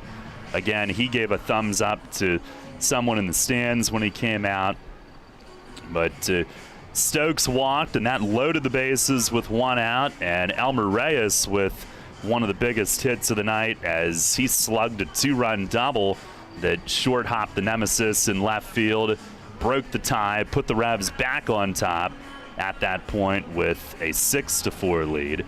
Then Carlos Franco poked a 2-run single up the middle, giving him 3 RBIs on the night to that point. That made it 8-4. And then with 2 outs, Encarnacion tripled off the fence, off the LED board in right center, and center fielder Demetrius Moorer crashed into it. He ended up leaving the game, tried to stay in, and maybe he could have, but they made a pitching change at the same time and just double switched him out. But Encarnacion made it a 5-run inning, picked up his 2nd RBI of the night, and the Revs led 9-4. And from there, the big story the rest of the night was the bullpen, 5 scoreless. Josue Herrera, 2 shutout innings. He gets his first win. Robinson Parra, scoreless 7th. Isaac Sanchez, same in the 8th. Jim Fuller, a 1-2-3 9th. 5 shutout innings, just 3 hits allowed by the bullpen tonight. And the Revs scoring one final run in the bottom of the 8th, a 2-out RBI single to right from Franco, who capped a 3-for-5, 4 RBI night at the plate. And the league leader now with 41 driven in this season in 38 games. That is not too shabby, as the Revs win it 10-4. They improved to 15-23, and again now 11-9 in the last 20, and have won 2 of their last 3 now. Genomes fall to 17-18 as their 3-game winning streak is snapped. Again, 10-4 the final. We'll take one final break, check the scores from elsewhere, and put the wraps on this one for you when we come back. Online school might seem like a thing of the present, but Pennsylvania Virtual Charter School has been perfecting it for 22